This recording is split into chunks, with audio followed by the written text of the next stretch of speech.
অতিরিক্ত সময় পেনাল্টিতে সেনেগালের স্বপ্নভঙ্গ, রুদ্ধশ্বাস জয়, বিশ্বকাপে টিকে রইল বেলজিয়াম। কেইনের জাদুতে শীর্ষ ১৬তে ইংল্যান্ড, মাঠে লড়ছে যুক্তরাষ্ট্র ও বসনিয়া। বৈষম্যের বিরুদ্ধে প্রতিবাদের শিক্ষা নিয়ে এলো জুলাই, ফ্যাসিবাদ রুখে দেওয়ার ডাক বিএনপির, দ্রুত জাদুঘর খোলার দাবি এনসিপির, স্মৃতি ধরে রাখতে চায় জামায়াত। প্রায় ১৩ লাখ শিক্ষার্থীর অংশগ্রহণে এইচএসসি পরীক্ষা শুরু আজ। সব বোর্ডে একই প্রশ্নপত্র, ফাঁস ও নকল ঠেকাতে সব কেন্দ্রে সিসিটিভি, ভুয়া তথ্য ছড়ালে কঠোর ব্যবস্থা। এবং একই ব্যবহারের পরও আসছে দ্বিগুণ তিনগুণের বেশি বিদ্যুৎ বিল, আর্থিক ক্ষতিতে গ্রাহক। সংস্থাগুলোর অনিয়ম দেখছেন বিশেষজ্ঞ, অভিযোগ খতিয়ে দেখার নির্দেশ বিদ্যুৎ বিভাগের।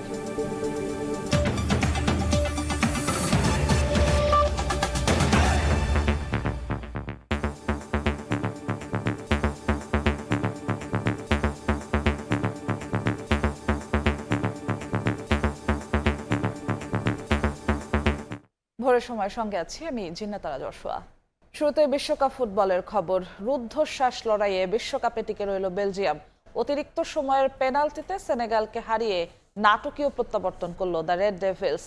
ইউরি টিলাম্যানের জোড়া গোলে তেরেঙ্গা লায়নদের ৩-২ গোলে হারিয়ে রাউন্ড অফ 16-এ বেলজিয়াম ২-০-তে এগিয়ে থেকেও রাউন্ড অফ 32 থেকে সাদিও মানের সেনেগালের বিদায়। ২.৫ মিনিটের ঝড়ে স্বপ্ন ভাঙে সেনেগালের। বুড়ো হাড়ের ভেলকি দেখালেন বেলজিয়ামের সবচেয়ে অভিজ্ঞ স্ট্রাইকার রোমেলো লুকাকু। ৮৫ মিনিট পর্যন্ত ২-০ গোলে এগিয়ে থাকা তেরেঙ্গা লায়নদের কাছ থেকে মূলত ম্যাচটা বের করে আনেন ৩৩ বছর বয়সী এই ফুটবলার। এরপর টিলাম্যানের গোল আর অতিরিক্ত সময়ে পাওয়া বিতর্কিত পেনাল্টি থেকে এবারের বিশ্বকাপের নাটকীয় প্রত্যাবর্তনের গল্প লেখে দ্য রেড ডেভিলস। তাতেই হৃদয় ভাঙল সাদিও মানের সেনেগালের। ম্যাচের অতিরিক্ত সময়ে সেনেগালের ডি বক্সে ফাউলের শিকার হন বেলজিয়াম অধিনায়ক ইউরি টিলাম্যান। এরপর রেফারির লম্বা ভিআর চেক, যেখানে সিদ্ধান্তটা যায় বেলজিয়ামের পক্ষেই। পেনাল্টির কল দেন রেফারি। সেখান থেকে ২-০ গোলে পিছিয়ে পড়া ম্যাচ বেলজিয়াম জিতে নেয় ৩-২ গোলে। যদিও সিয়াটলে ম্যাচের শুরুর রূপটা ছিল একেবারেই ভিন্ন। শুরু থেকেই আক্রমণাত্মক ফুটবল খেলে তেরেঙ্গা লায়নরা।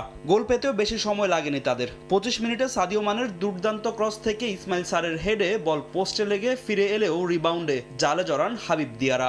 ১-০ গোলে এগিয়ে যায় আফ্রিকান প্রতিনিধিরা। প্রথমার্ধে ব্যবধান বাড়ানোর বেশ কয়েকটি সুযোগ পেলেও তা কাজে লাগাতে পারেনি সাদিও মানেরা। দ্বিতীয়ার্ধে স্কোরশিটে নাম লেখান ইসমাইল সার। শক্তিশালী ফিনিশিংয়ে ব্যবধান ২-০ করেন এই ফরওয়ার্ড। ২ গোলে পিছিয়ে পড়েও হাল ছাড়েনি বেলজিয়াম। উপায় না দেখে মাঠে বেশ কিছু পরিবর্তন আনেন বেলজিয়াম কোচ। উঠিয়ে নেন অভিজ্ঞ ডি ব্রুইনা ও জেরেমি ডোকুকে। তাতেও কাজ হচ্ছিল না। সেনেগালের ডিফেন্স কিছুতেই ভাঙতে পারছিল না বেলজিয়াম। বিশ্বকাপ থেকে ছিটকে পড়ার শঙ্কায় পড়ে যায় রেড ডেভিলস।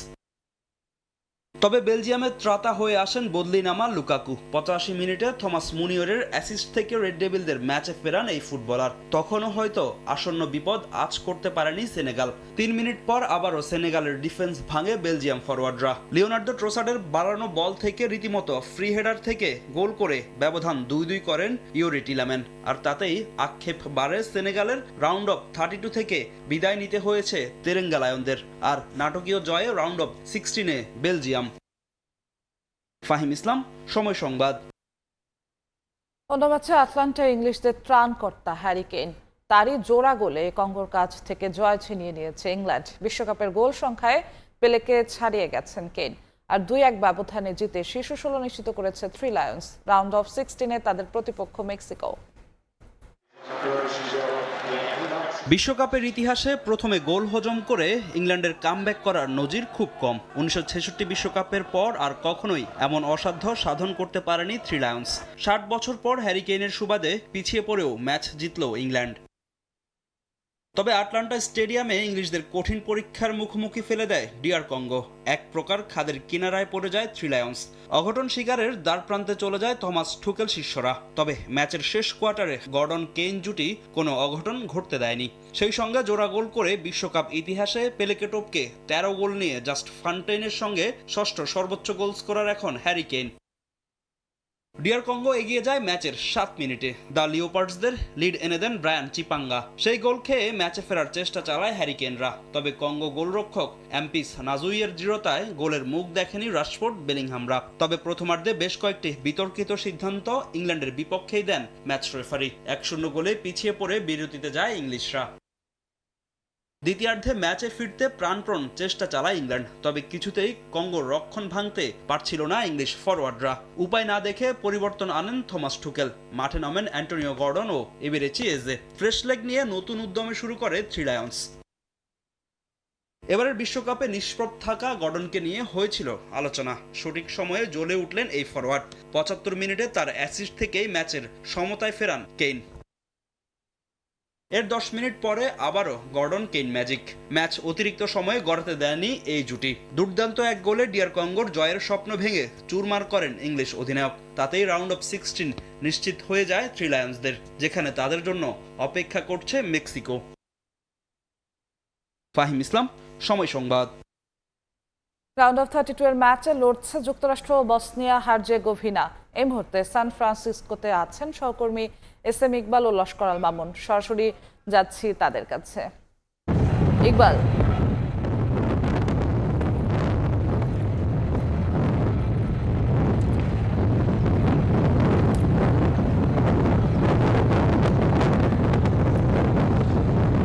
আপনি আমার কথা শুনতে পাচ্ছেন? যুক্তরাষ্ট্র বসনিয়া ম্যাচ ঘিরে উত্তেজনা কেমন দেখছেন?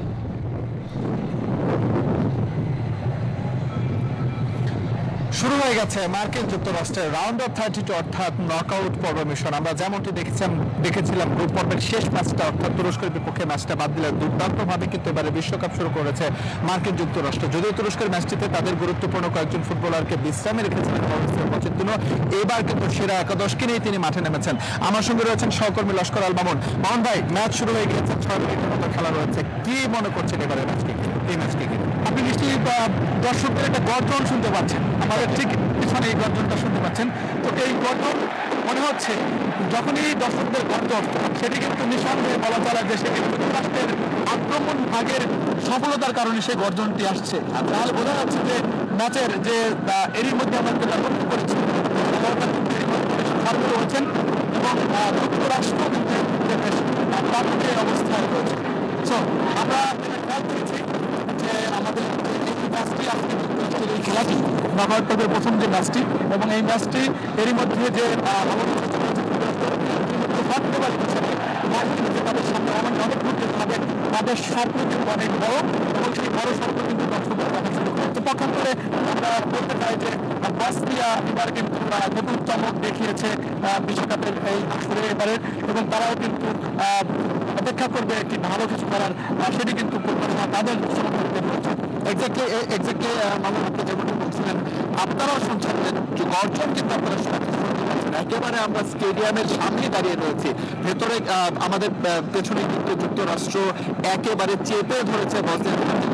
খেলার ফরমেশনটা যদি আপনাদের একটু জানিয়ে রাখতে চাই, যেমনটা প্রত্যাশিত ছিল মাউরিসিও পচেত্তিনো এই ম্যাচে অ্যাটাকিং ফুটবল খেলবেন, সেভাবেই কিন্তু তিনি দল সাজিয়েছেন। মিডফিল্ডে তিনি 5 জন ফুটবলারকে সেট করেছেন, আক্রমণ ভাগে 2 জন, তার মানে 7 জন ফুটবলার বসনিয়াকে তেড়ে ফুড়ে ছিঁড়ে ফেলার জন্য হচ্ছে একেবারে প্রস্তুত। ডিফেন্সে রয়েছেন মাত্র 3 জন। পক্ষান্তরে বসনিয়া এই কৌশলকে সামাল দেওয়ার জন্য তারা ডিফেন্সে সেট করেছেন 5 জন ফুটবলার, ডিফেন্সিভ মিডফিল্ডে সেট করেছেন আরো 3 জন ফুটবলার। তার মানে 8 জন ফুটবলারের একটা দুর্ভেদ্য দেয়াল তৈরি করে যুক্তরাষ্ট্রকে তারা আসলে আটকে রাখার চেষ্টা করছে।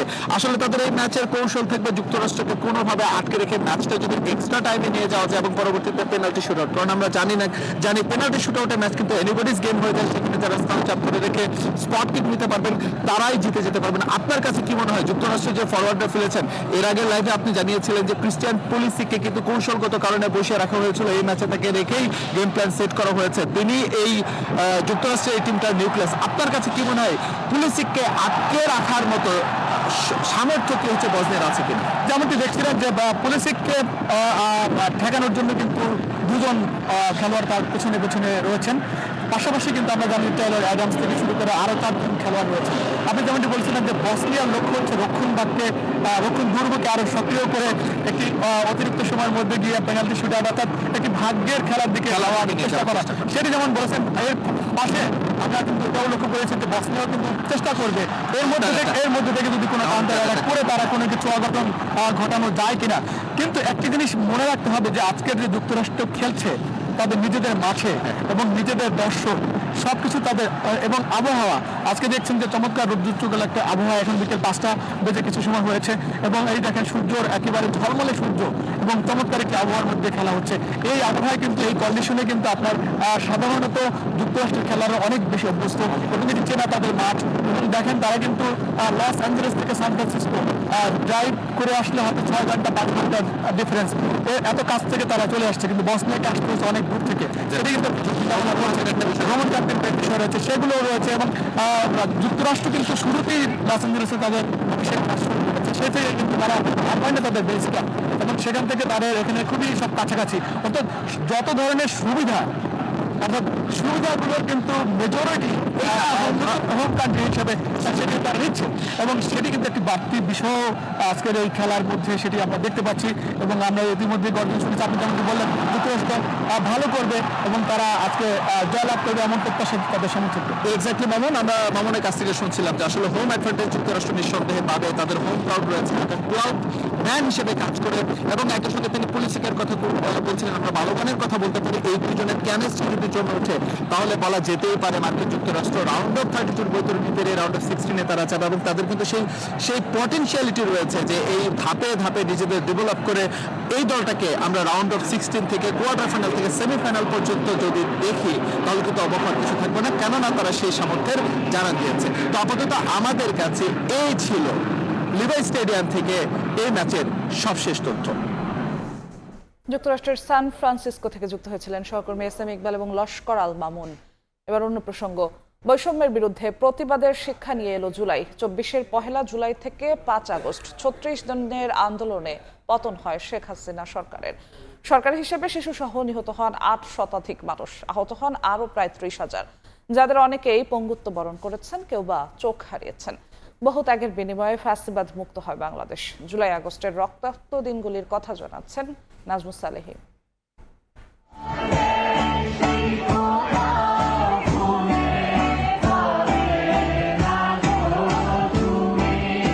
জুলাই গণ অভ্যুত্থান 36 দিনের আন্দোলনে পতন হয় শেখ হাসিনার সরকারের। দেশ ছেড়ে ভারতে পালিয়ে যেতে বাধ্য হন তিনি।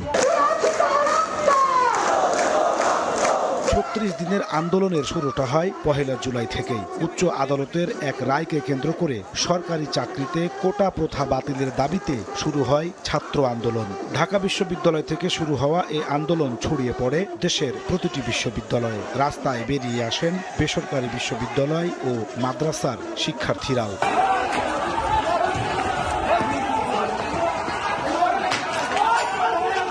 শান্তিপূর্ণ ওই আন্দোলন দমাতে ব্যাপক দমন পীড়ন চালায় আইন শৃঙ্খলা বাহিনী, আওয়ামী লীগ, ছাত্রলীগ, যুবলীগ সহ দলটির অঙ্গ ও সহযোগী সংগঠনের নেতাকর্মীরা। এতে আন্দোলন আরও তীব্রতর হয়। শাহবাগ অবরোধ করে লাগাতার কর্মসূচি পালন করতে থাকেন শিক্ষার্থীরা। সরকারের দমন পীড়ন বাড়ার সঙ্গে সঙ্গে পাল্লা দিয়ে বাড়ে সাধারণ মানুষের অংশগ্রহণ। এক পর্যায়ে সহিংস আন্দোলনে রূপ নেয় কোটা বিরোধী আন্দোলন। আওয়ামী দুঃশাসনে বিক্ষুব্ধ মানুষ সমর্থন যোগায় এই আন্দোলনে। 2024 সালের 5 আগস্ট শেখ হাসিনার সরকারি বাসভবন গণভবনমুখী লাখো মানুষের স্রোত। ওই দিন দুপুরে ভারতে চলে যান শেখ হাসিনা। পতন হয় কর্তৃত্ববাদী এক শাসনের। গণভবন ও সংসদ ভবন দখলে নেয় ছাত্র জনতা। পরে জুলাই হত্যাযজ্ঞের মামলার তদন্তে উঠে আসে নিরস্ত্র আন্দোলনকারীদের হত্যা করতে মারণাস্ত্র ব্যবহার করতে নির্দেশ দিয়েছিলেন শেখ হাসিনা। এমনকি হেলিকপ্টার থেকে গুলি করার নির্দেশও দিয়েছিলেন তিনি। যে কোনো মূল্যে ক্ষমতায় টিকে থাকতে রাষ্ট্রযন্ত্রকে নগ্নভাবে ব্যবহারের প্রমাণও পেয়েছে আন্তর্জাতিক অপরাধ ট্রাইব্যুনাল। নাজমুস সালেহী, সময় সংবাদ, ঢাকা। পরাজিত ফ্যাসিবাদের অবশিষ্ট শক্তিকে রুখে দিতে জুলাইয়ের চেতনাকে বাঁচিয়ে রাখার আহ্বান জানিয়েছেন বিএনপির সিনিয়র যুগ্ম মহাসচিব রুহুল কবির রিজভী। জুলাই আগস্টের ঐতিহাসিক গণ অভ্যুত্থান স্মরণে জুলাইয়ের প্রথম প্রহরে কেন্দ্রীয় শহীদ মিনারে ছাত্রদলের মোমবাতি প্রজ্বলন কর্মসূচিতে এই আহ্বান জানান তিনি।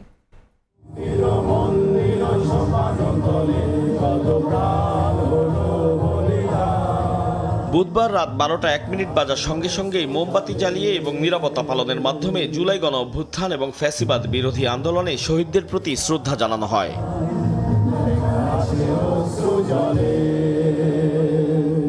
ছাত্রদল আয়োজিত কর্মসূচিতে ফ্যাসিবাদ বিরোধী আন্দোলনে স্মৃতি তুলে ধরেন ছাত্রদল নেতাকর্মীরা। এ সময় গণ অভ্যুত্থানে ছাত্রদলের ভূমিকাও তুলে ধরেন নেতারা।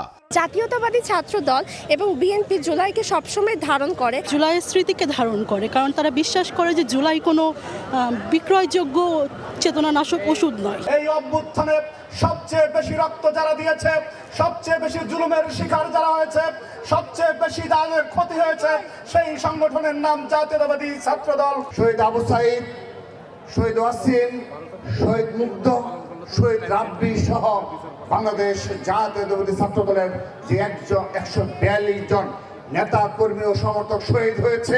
প্রধান অতিথির বক্তব্যে প্রধানমন্ত্রীর রাজনৈতিক উপদেষ্টা রুহুল কবির রিজভী আহমেদ বলেন, ফ্যাসিবাদ বিরোধী আন্দোলনের চূড়ান্ত বহিঃপ্রকাশ ঘটেছে 24-এর গণ অভ্যুত্থানে। বলেন, জুলাইয়ের শহীদদের আত্মত্যাগ অন্যায়ের বিরুদ্ধে লড়াইয়ের প্রেরণা যোগায়। শুধু আলো প্রজ্বলিত শুধু একদিনের জন্য নয়, প্রতিদিন সব কটা জানালা আমাদের খুলে রাখতে হবে। ওই শহীদরা আসবে, চুপি চুপি আসবে, আমাদের স্মৃতিতে তারা ধারণ করব।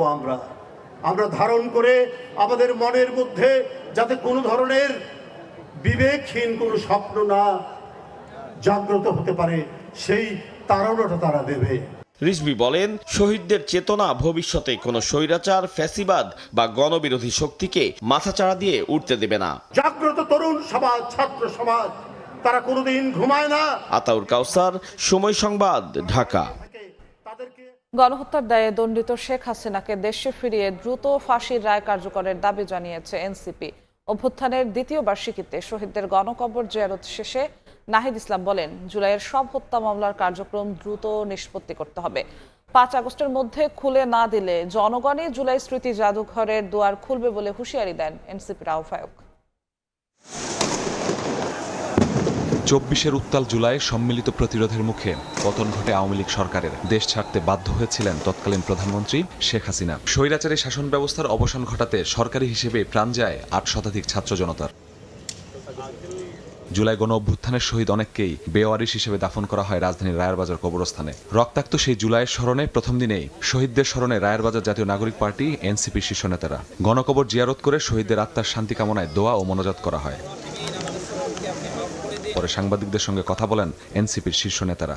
জুলাই আন্দোলনের স্মৃতিচারণ করেন এনসিপির মুখ্য সংগঠক সার্জিস আলম। কোটা সংস্কারের আন্দোলন শুরু করেছিল, সেখান থেকে এক দফার যে গণঅভ্যুত্থান স্বৈরাচার পতনের আন্দোলন, সেটা 5 আগস্টে গিয়ে পৌঁছায়। জুলাই হত্যা মামলার কার্যক্রম ধীরগতিতে চলছে জানিয়ে দলের আহ্বায়ক নাহিদ ইসলাম বলেন, দ্রুত এসব মামলার নিষ্পত্তি হওয়া দরকার। দাবি করেন দ্রুত শেখ হাসিনাকে ফিরিয়ে ফাঁসির রায় কার্যকরের। শেখ হাসিনার মামলার রায় হয়ে রয়েছে, আমরা আশা করব যে শেখ হাসিনাকে সহ জুলাই গণহত্যাকারী এবং ওসমান হাদির হত্যাকারী যারা ভারতে পালিয়ে রয়েছে তাদেরকে দেশে এনে বিচারে কাঠগড়ায় দাঁড় করানো হবে এবং শেখ হাসিনার ফাঁসির রায় সেটি কার্যকর করা হবে। গণ অভ্যুত্থানের বার্ষিকীতে জুলাই স্মৃতি জাদুঘর খুলে না দিলে জনগণ নিজ দায়িত্বে সেটি উদ্বোধন করবে বলেও হুঁশিয়ারি করেন নাহিদ। 5 আগস্টের মধ্যে জুলাই জাতীয় জাদুঘর খুলে দিতে হবে, না হলে জনগণ নিজেরাই সেই জাদুঘর কিন্তু খুলে নেবে এবং নিজেরাই সেই জাদুঘরে যাওয়ার ব্যবস্থা করবে। জুলাই সনদ ও গণভোটের রায় বাস্তবায়নের পাশাপাশি রাষ্ট্রকাঠামো সংস্কারে এই আন্দোলন চলবে বলে মন্তব্য করেন এনসিপির নেতারা। মাসুদুর রহমান, সময় সংবাদ, ঢাকা।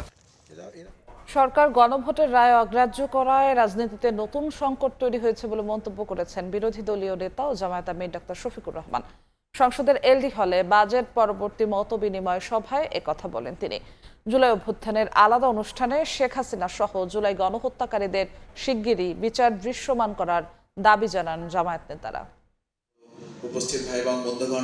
জুলাই গণঅভ্যুত্থানের দ্বিতীয় বর্ষপূর্তিতে বিশেষ আলোচনা সভার আয়োজন করে বাংলাদেশ জামায়াত ইসলামী ঢাকা মহানগরী দক্ষিণ শাখা। বুধবার বিকেলে রাজধানীর কাকরাইলে অনুষ্ঠিত এ সভায় যোগ দেন শহীদ পরিবারের সদস্য এবং আহত জুলাই যোদ্ধারা।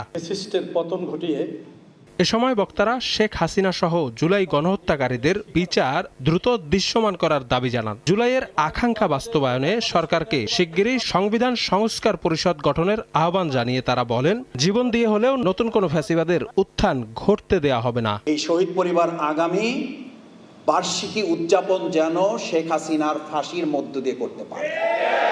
এদিন সকালে জাতীয় সংসদের এলডি হলে আয়োজিত এক মত বিনিময় সভায় বিরোধী দলীয় নেতা ও জামায়াত আমির ডাক্তার শফিকুর রহমান অভিযোগ করেন, জুলাই আন্দোলনের স্মৃতি ধরে রাখতে বাজেটে সরকার পর্যাপ্ত বরাদ্দ রাখেনি। গণভোটের রায় অগ্রাহ্য করায় রাজনীতিতে নতুন সংকট তৈরি হয়েছে বলেও মন্তব্য করেন তিনি। জুলাই সংক্রান্ত দুটি প্রতিষ্ঠান আছে, এই দুইটার ব্যাপারে কিচ্ছু নেই। কি হলো, জুলাইকে হারিয়ে যাবে? জুলাই না থাকলে আমরা কোথায়? এই সংসদ কোথায়? এই সরকার কোথায়? বিকেলে জাতীয় মসজিদ বাইতুল মোকাররমের উত্তর প্রাঙ্গণে অভ্যুত্থানকালীন হত্যাকাণ্ডের বিচার দাবিতে লিফলেট বিতরণ করেন খেলাফত মজলিস নেতাকর্মীরা। শফিক মুন্সি, সময় সংবাদ, ঢাকা। ভোরের সময় আরো থাকছে। শুক্কুর, সুরুজ ও ফয়রা আলামিন তিন ভাইয়ের ত্রাসের রাজত্ব খিলগাঁওয়ের পশ্চিম নন্দীপাড়া এলাকায় পারিবারিক মাদক সিন্ডিকেট নজরদারিতে রাখার দাবি র্যাবের। ঢাকা জেলায় অন্তর্ভুক্ত হচ্ছে পুরো পূর্বাচল প্রকল্প। প্রধানমন্ত্রীর সভাপতিত্বে নিকারের সভায় এ সিদ্ধান্ত নেওয়া হয়েছে। পাশাপাশি 3টি নতুন উপজেলা ও একটি থানা অনুমোদন দেওয়া হয় বৈঠকে। একই দিন প্রধানমন্ত্রীর সঙ্গে সাক্ষাৎ করেছে জাপানের একটি প্রতিনিধি দল। শাহজালাল বিমানবন্দরে থার্ড টার্মিনাল নির্মাণ কাজ ডিসেম্বরের মধ্যে শেষ হবে বলে আশা প্রকাশ করেছেন প্রধানমন্ত্রী। ঢাকার উপর চাপ কমাতে রাজধানীর উপকণ্ঠে নারায়ণগঞ্জ ও গাজীপুরের কিছু অংশ নিয়ে চলছে পূর্বাচল নতুন শহর প্রকল্প। অবশেষে পূর্বাচল নতুন শহর প্রকল্প এলাকা যুক্ত হচ্ছে ঢাকা জেলায়। বুধবার দুপুরে সচিবালয়ে প্রধানমন্ত্রী তারেক রহমানের সভাপতিত্বে প্রশাসনিক পুনর্বিন্যাস সংক্রান্ত জাতীয় বাস্তবায়ন কমিটি নিকার 121তম সভায় এ সিদ্ধান্ত হয়।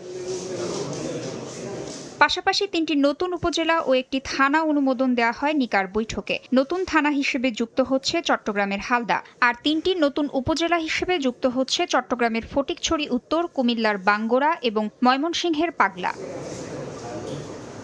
এদিকে যানজট নিরসনে করণীয় নিয়ে ঢাকা দক্ষিণ সিটির প্রশাসক সহ সংশ্লিষ্টদের সঙ্গে বৈঠক করেন সরকার প্রধান। ঢাকা শহর ঘিরে 110 কিলোমিটারের যে নদীপথ রয়েছে তা চালু করা গেলে রাজধানীতে যানজট কমবে বলেও জানানো হয় বৈঠকে।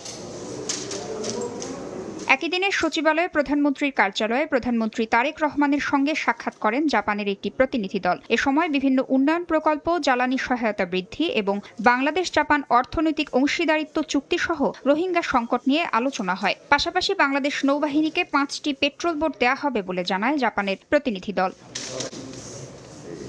হযরত শাহজালাল আন্তর্জাতিক বিমানবন্দরে 3য় টার্মিনাল নির্মাণ কাজ ডিসেম্বরের মধ্যে শেষ করা হবে বলে আশা প্রকাশ করেন প্রধানমন্ত্রী তারেক রহমান।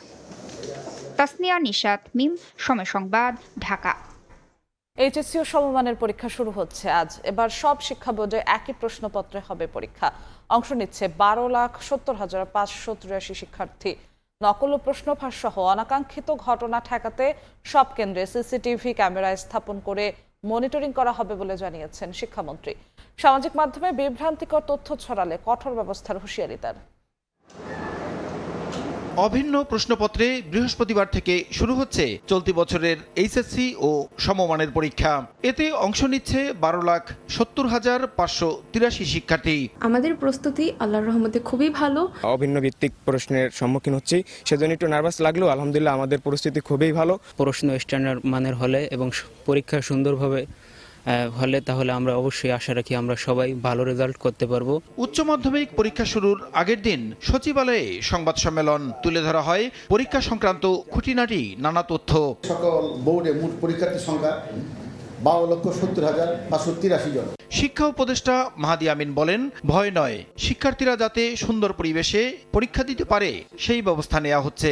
পুলিশ, প্রশাসন এবং পরীক্ষার সাথে সম্পৃক্ত যারা রয়েছেন তাদের প্রত্যেকের প্রতি আমাদের সরকারের কাছ থেকে নির্দেশনা থাকবে যেন সুন্দর, স্বতঃস্ফূর্ত এবং আন্তরিকতাপূর্ণ একটা পরিবেশ নিশ্চিত করা হয়। আমাদের শিক্ষার্থীরা যেন ভীতি বা চাপে না থেকে এমন একটা পরিবেশে পরীক্ষা দিতে পারে। সাংবাদিকদের প্রশ্নের জবাবে শিক্ষামন্ত্রী বলেন, পরীক্ষা নিয়ে বিভ্রান্তিকর তথ্য ছড়ালে নেওয়া হবে কঠোর ব্যবস্থা। ফলাফল পুনর্মূল্যায়নে প্রয়োজনে খাতার স্যাম্পল খতিয়ে দেখা হবে। এক্সাম সম্পর্কে কিছু সোশ্যাল মিডিয়া বিভ্রান্তিকর নিউজ দিয়েছে, এবার সেই ব্যাপারে সাইবার আইনও হয়েছে। এই ধরনের বিভ্রান্তিকর নিউজ যদি কেউ ছড়ায়, সাথে সাথে তাদেরকে আইনের কাছে সোপর্দ করতে হবে। এবার আমরা পরীক্ষার খাতা নিরীক্ষণ করা মানে পুনর্এক্সামিন করার ব্যবস্থা আমরা এই আইনের মধ্যে রেখেছি। এমনকি এক্সামিনাররা সঠিকভাবে খাতা দেখছেন কিনা সেটাও আমরা এবার স্যাম্পলিং করে বোর্ডগুলিতে খাতা নিয়ে আমরা দেখব।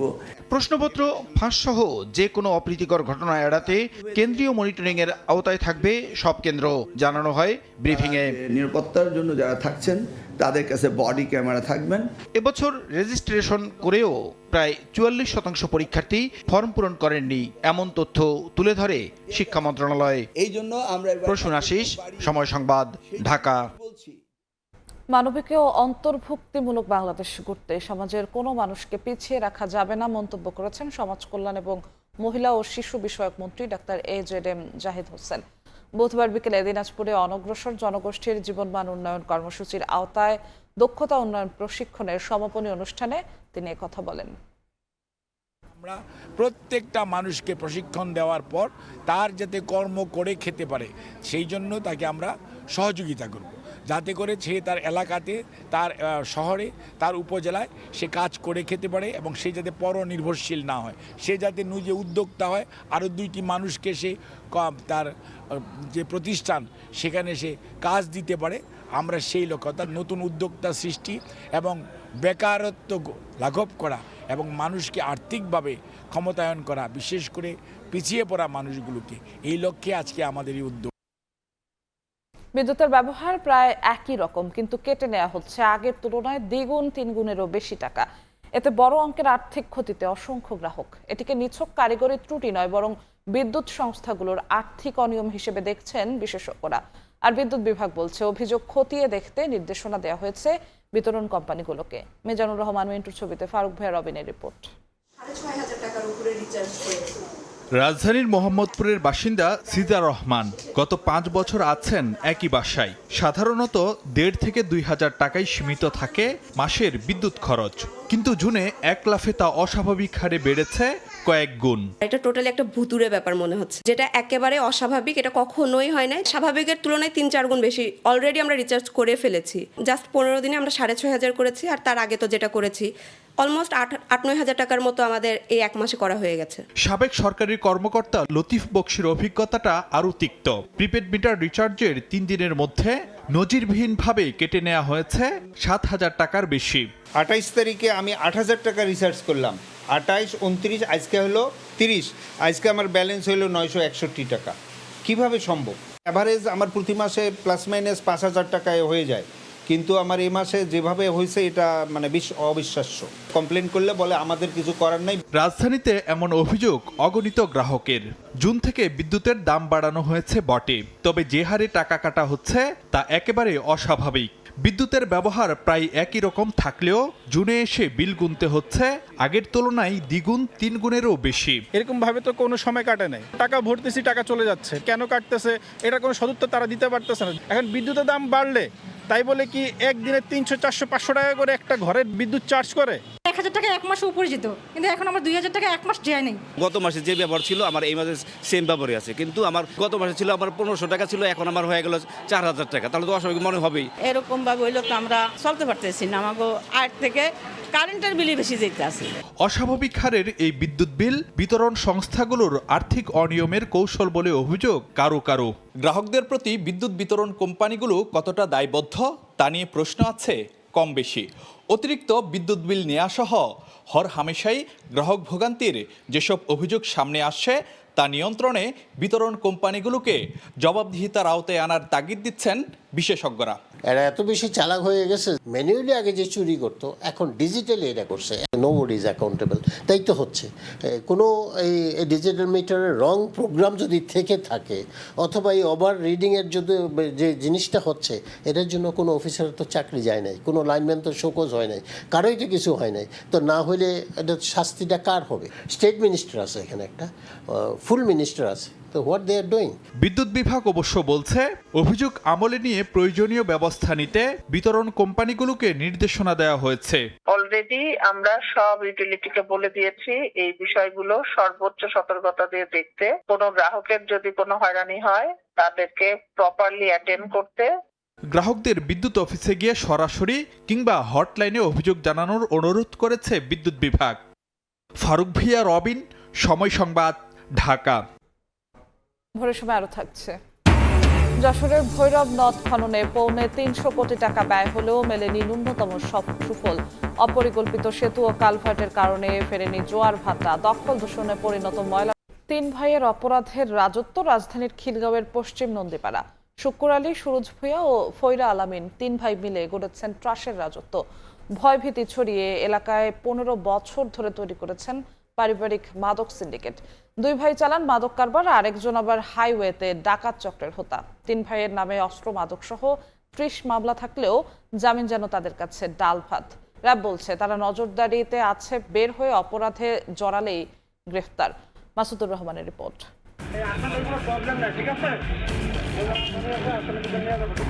2023 সালে ঢাকার দক্ষিণ কেরানীগঞ্জে বাসে হানা দেয় র্যাবের পোশাকধারী একটি দল। 2 ব্যবসায়ীকে জোর করে গাড়িতে তুলে নিয়ে যায় তারা। পরে তাদের সর্বস্ব লুটে ফেলে দেয় গাড়ি থেকে।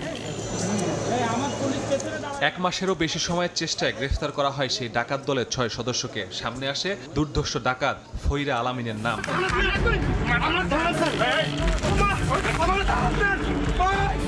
আবারও একই স্টাইলে ডাকাতি হয় ঢাকা চট্টগ্রাম হাইওয়েতে। যাত্রীরা বাধা দিলে অস্ত্র বের করে ভয় দেখায় ডাকাতরা। নাম আসে আলামিনের। এবার র্যাবের হাতে গ্রেফতার হয় আলামিন, কিন্তু কিছুদিনের মধ্যেই জামিনে বের হয়ে টাঙ্গাইলে ডাকাতি করে সে।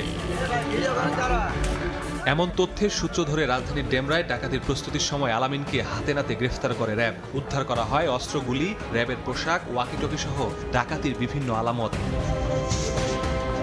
জিজ্ঞাসাবাদের সামনে আসে শুধু আলামিন নয়, তার 2 ভাইও জড়িত বিভিন্ন অপরাধে। 5ই মে পশ্চিম নন্দীপাড়ায় অভিযান চালিয়ে হিরোইন সহ গ্রেফতার করা হয় আলামিনের মেজো ভাই সুরজ ভূঁইয়াকে। পরে গ্রেফতার হয় বড় ভাই শুক্কুর আলীও। বাসার উঠান থেকে মাটি খুঁড়ে উদ্ধার করা হয় অস্ত্র। শুক্কুরের গ্রেফতারের মাধ্যমে 3 ভাই আসে আইনের আওতায়। 3 ভাই জেলখানায় আছে এবং পুরো পরিবারটাই এলাকায় মাদকের সাথে খুব বেশি ওতপ্রোতভাবে জড়িত। মাদক কারবারই না শুধু, বিভিন্ন রকমের তাদের আচার আচরণে এলাকাবাসী অতিষ্ঠ। র্যাব বলছে 15 বছর ধরে এরা এলাকায় প্রকাশ্যে মাদক কারবার করে আসছে। কেউ বাধা দিলে অস্ত্র দেখিয়ে ভয় দেখাতো। আলামিনের নামে অস্ত্র, ডাকাতি সহ 10, বড় ভাই শুক্কুরের নামে 7, মেজো ভাই সুরজের নামে 13 মামলা রয়েছে। একাধিকবার গ্রেফতার হলেও জামিনে বেরিয়ে একই কাজ করে তারা। মানবাধিকারের সুযোগে বের হয়ে আসে, আবার অন্যের মানবাধিকার তার দ্বারাই হরণ হয়। অস্ত্রধারী সন্ত্রাসী, ছিনতাইকারী চক্র, চাঁদাবাজ চক্র আছে, তাদেরকে আমরা সবসময় ছায়া তদন্তের মধ্যে রাখি। যখনই তারা কোনো কিছুতে এগিয়ে আসে আমরা তাদেরকে আইনের আওতায় নিয়ে আসার জন্য সর্বদা সচেষ্ট থাকি।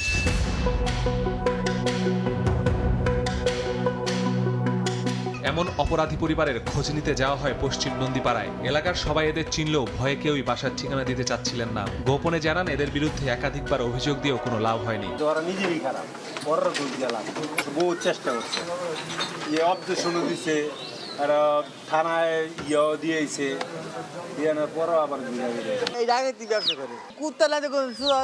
এদের মাদকের বিস্তারে এলাকার অনেক ছেলে হয়েছে মাদকাসক্ত, এমন অভিযোগ করলেন এক মা। এদের উৎপাতে অনেকে আবার জমি বিক্রি করে ছেড়েছেন এলাকাও। ঘরে কিছু খেলা করে কাপড় বন্ধু চামচ নিয়ে বেশি মুখস্থ করতে কেউ নিচে লিখে গেছেন, কিছু কইলে মারতে যায়। আজকে 1 বছর ধরে বেশি কান্না। বিকেল গড়িয়ে সন্ধ্যা, অনেক কষ্টে সন্ধান মিলল 3 ভাইয়ের মায়ের। ক্যামেরা দেখতেই কান্নায় ভেঙে পড়লেন তিনি। দাবি করলেন অনেক চেষ্টা করেও তাদের ফেরাতে পারেননি অপরাধ জগৎ থেকে।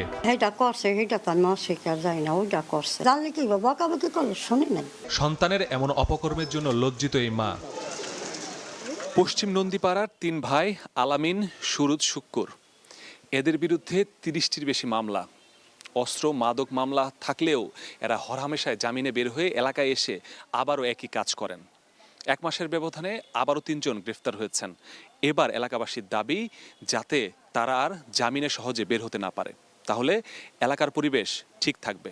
মাসুদুর রহমান, সময় সংবাদ, ঢাকা। মোমবাতি প্রজ্বলন করে ব্রাহ্মণবাড়িয়ায় 2024 সালের গণ অভ্যুত্থানের শহীদদের স্মরণ করেছে জেলা ছাত্রদল সহ বিভিন্ন সংগঠনের নেতাকর্মীরা।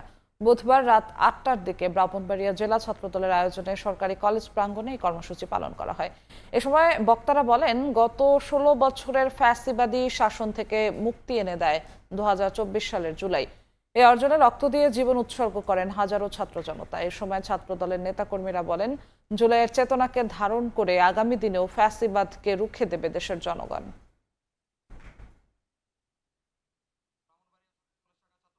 জুলাই আন্দোলনে যেভাবে ঐক্যবদ্ধ ছিলাম, আগামী দিনেও এই বাংলাদেশকে বিনির্মাণের লক্ষ্যে ঐক্যবদ্ধ থাকবো এবং সন্ত্রাসী সংগঠন ছাত্রলীগ, আওয়ামী লীগকে এই বাংলাদেশ আর প্রতিষ্ঠিত হতে দেব না। এই বাংলাদেশের মধ্যে আর আওয়ামী লীগকে ফিরে আসতে দেওয়া হবে না ইনশাআল্লাহ।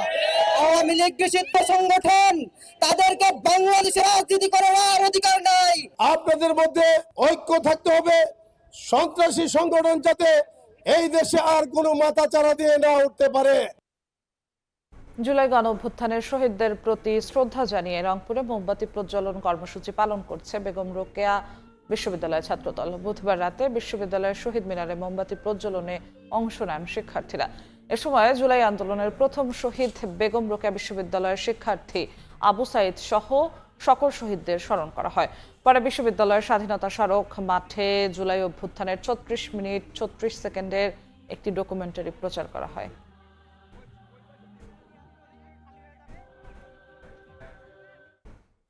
তিস্তা মহাপরিকল্পনা দ্রুত অনুমোদন ও বাস্তবায়নের দাবিতে রংপুর বিভাগের 8টি পয়েন্টে একযোগে গণসমাবেশ এবং আলোর মিছিল অনুষ্ঠিত হয়েছে। বিকেলে গাইবান্ধার সুন্দরগঞ্জের তারাবাজারে তিস্তা নদীর তীরে এই সমাবেশে বিভিন্ন শ্রেণী পেশার মানুষ অংশ নেন। হাতে ব্যানার ও আলোর মিছিল নিয়ে তারা তিস্তা মহাপরিকল্পনা বাস্তবায়নের দাবিতে স্লোগান দেন।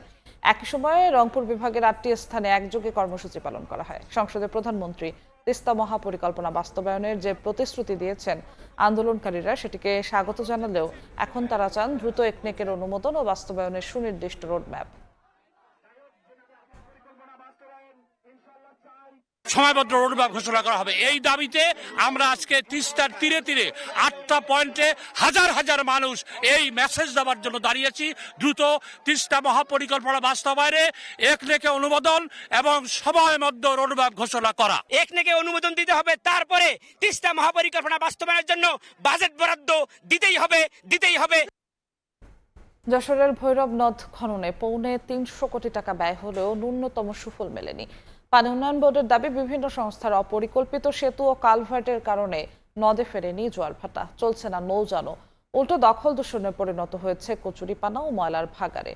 সংশ্লিষ্ট দপ্তরগুলো বারবার তাগিদ দিয়েও মিলছে না প্রতিকার। আবুল কালাম আজাদের ছবি ও জুয়েল মিধার তথ্য নিয়ে রিপোর্ট। ভৌগোলিকভাবে অতি গুরুত্বপূর্ণ নদীটি দখল দূষণে প্রায় অস্তিত্বহীন। খননে শত কোটি টাকা ব্যয় করলেও মেলেনি সুফল।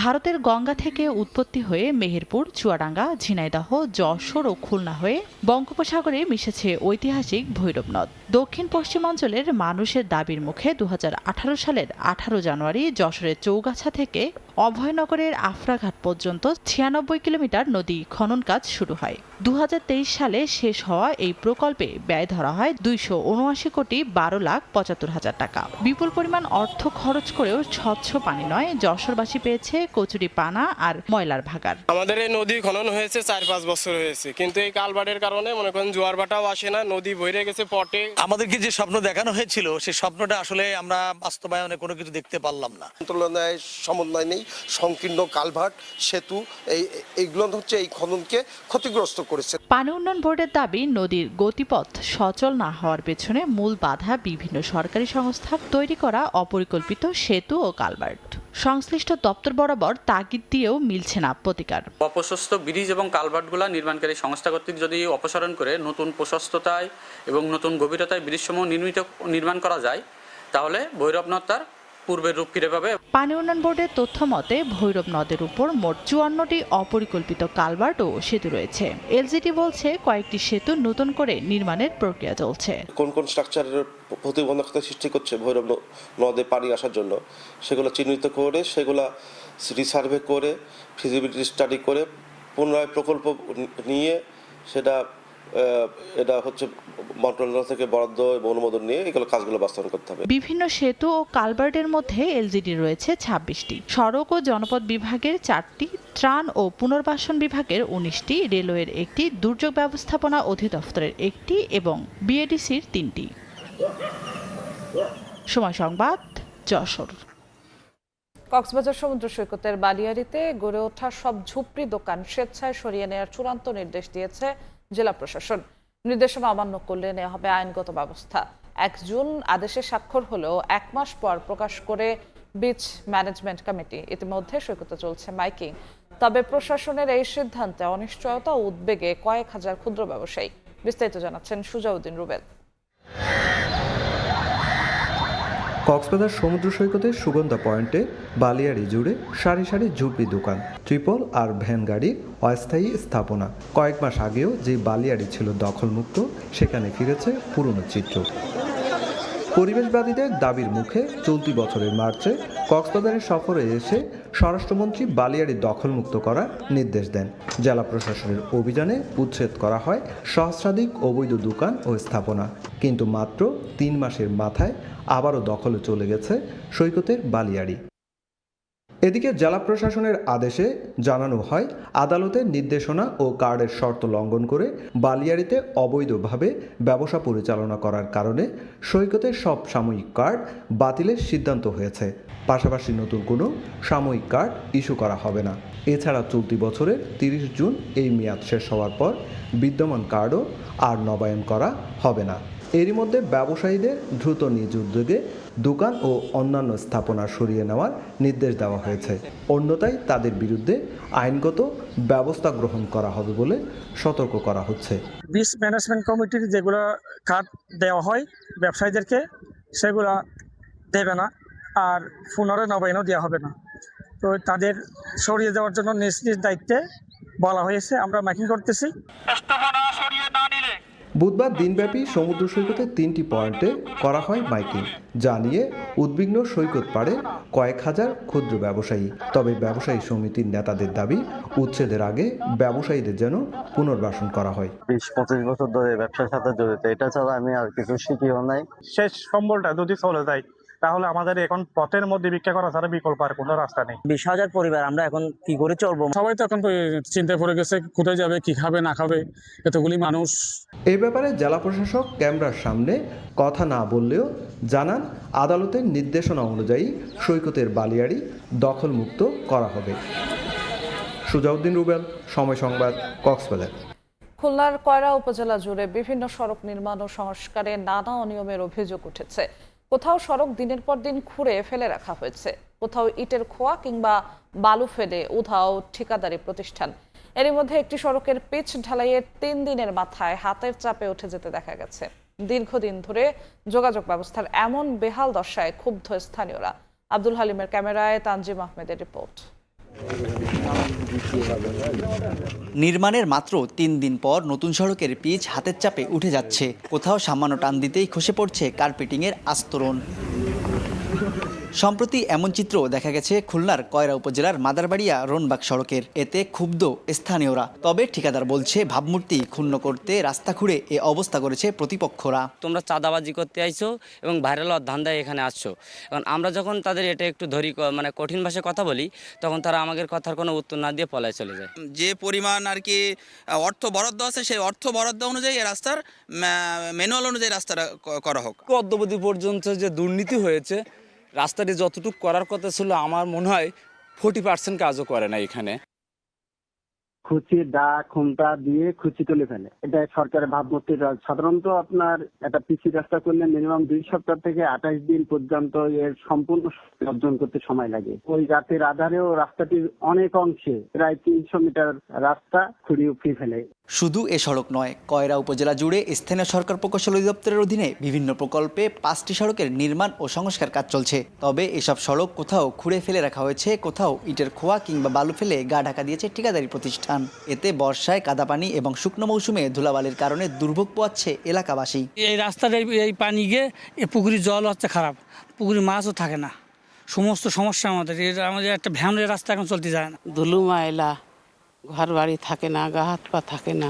আগে পিচ দিয়েছে, সেই পিচ এখন উঠে যাচ্ছে, তাহলে তো এই রাস্তার কোনো সামনের ভবিষ্যৎবাণী খুব অন্ধকার। উন্নয়নের থেকে অবনতিটা আরো বেশি করছে। দীর্ঘদিন কাজ বন্ধ থাকায় 3টি সড়কের ঠিকাদারি প্রতিষ্ঠানের কার্যাদেশ বাতিল করা হয়েছে। বন্ধ থাকা এসব কাজ পুনরায় চালুর প্রক্রিয়া চলছে বলে জানিয়েছে এলজিইডি। প্রক্রিয়ার ভিতরে যদি কাজ তারা শেষ না করতে পারে তাহলে বাতিল করে তাদেরকে পুনরায় আবার টেন্ডার করে নতুনভাবে চুক্তি সম্পাদন করা হবে। আর যেগুলো চলমান আছে সেগুলো চলমান করে আমরা যথাসময়ে আমাদের যে টার্গেটটা দিবে সেই সময়ের ভিতরে আমরা বাদবাকি কাজগুলো শেষ করতে পারবো বলে আশা করি। কয়রা উপজেলায় প্রায় 36 কোটি টাকা ব্যয়ে এলজিইডির বিভিন্ন প্রকল্পে 45 কিলোমিটার সড়ক পুনর্নির্মাণ ও সংস্কার কাজ চলছে। তানজিম আহমেদ, সময় সংবাদ, খুলনা। জলবায়ু পরিবর্তন, অনুকূল আবহাওয়ার অভাব এবং বনাঞ্চলে জলদস্যুদের দাপটে সুন্দরবনের মধু উৎপাদনে দেখা দিয়েছে নিম্নগতি। চলতি মৌসুমে আহরণের পরিমাণ গত 5 বছরের মধ্যে সর্বনিম্ন। কমেছে মৌয়াল ও রাজস্ব আয়। ফলে পুরোপুরি কাজে লাগানো যাচ্ছে না জিআই স্বীকৃতি পাওয়া সুন্দরবনের মধুর বাণিজ্যিক ও রফতানি সম্ভাবনা। মঞ্জুরুল হক মঞ্জুরের ছবিতে আব্দুল্লাল মামুন রুবেলের প্রতিবেদন। প্রাকৃতিক পুষ্টিগুণ ও ঔষধি বৈশিষ্ট্যের কারণে দেশ বিদেশে সমাদৃত সুন্দরবনের মধু। তবে বছর বছর কমছে এই মধুর উৎপাদন। প্রতি বছর এপ্রিল ও মে মাসে মধু আহরণের জন্য অনুমোদন দেয়া হয়। চলতি 2025-26 মৌসুমে সংগ্রহ হয়েছে 174 মেট্রিক টন মধু, যা গত 5 বছরের মধ্যে সর্বনিম্ন। একই সঙ্গে কমেছে মৌয়ালদের অংশগ্রহণও। তারা বলছেন বনাঞ্চলে প্রবেশে জলদস্যুদের দাপট, খরচ বৃদ্ধি, অনুকূল বৃষ্টিপাত না হওয়ায় ফুলের পরিমাণ কমেছে, যার প্রভাব পড়েছে মধু উৎপাদনেও। প্রথম সিজনে অল্প কিছু হয়েছে, তারপরে ফুল শুকিয়ে যাওয়ার পরে জঙ্গলেতে পোকও চলে গেছে, এখনো চাকও নেই। মধু হয়নি, বর্ষা হয়নি এবং রোদের কারণের জন্য ফুলি মধু আসেনি। আগে যেমন মানুষ মধু পেতো, গতবারটার পাইছে 2 মণ, এবছর 2 কেজিও মধু হয়নি। মধু উৎপাদন কমে যাওয়ায় প্রভাব পড়েছে ব্যবসায়ও। গত বছর জিআই স্বীকৃতি পাওয়ার পর সুন্দরবনের মধু নিয়ে নতুন বাজার ও রফতানির সম্ভাবনা তৈরি হলেও পর্যাপ্ত সরবরাহ না হওয়ায় সেই সুযোগ কাজে লাগাতে পারছেন না ব্যবসায়ীরা।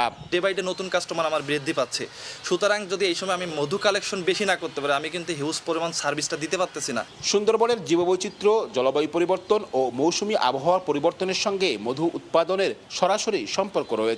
তাই উৎপাদন হ্রাসের কারণ চিহ্নিত করে দীর্ঘমেয়াদী গবেষণা ও ব্যবস্থাপনা পরিকল্পনা প্রয়োজন বলছেন সংশ্লিষ্টরা।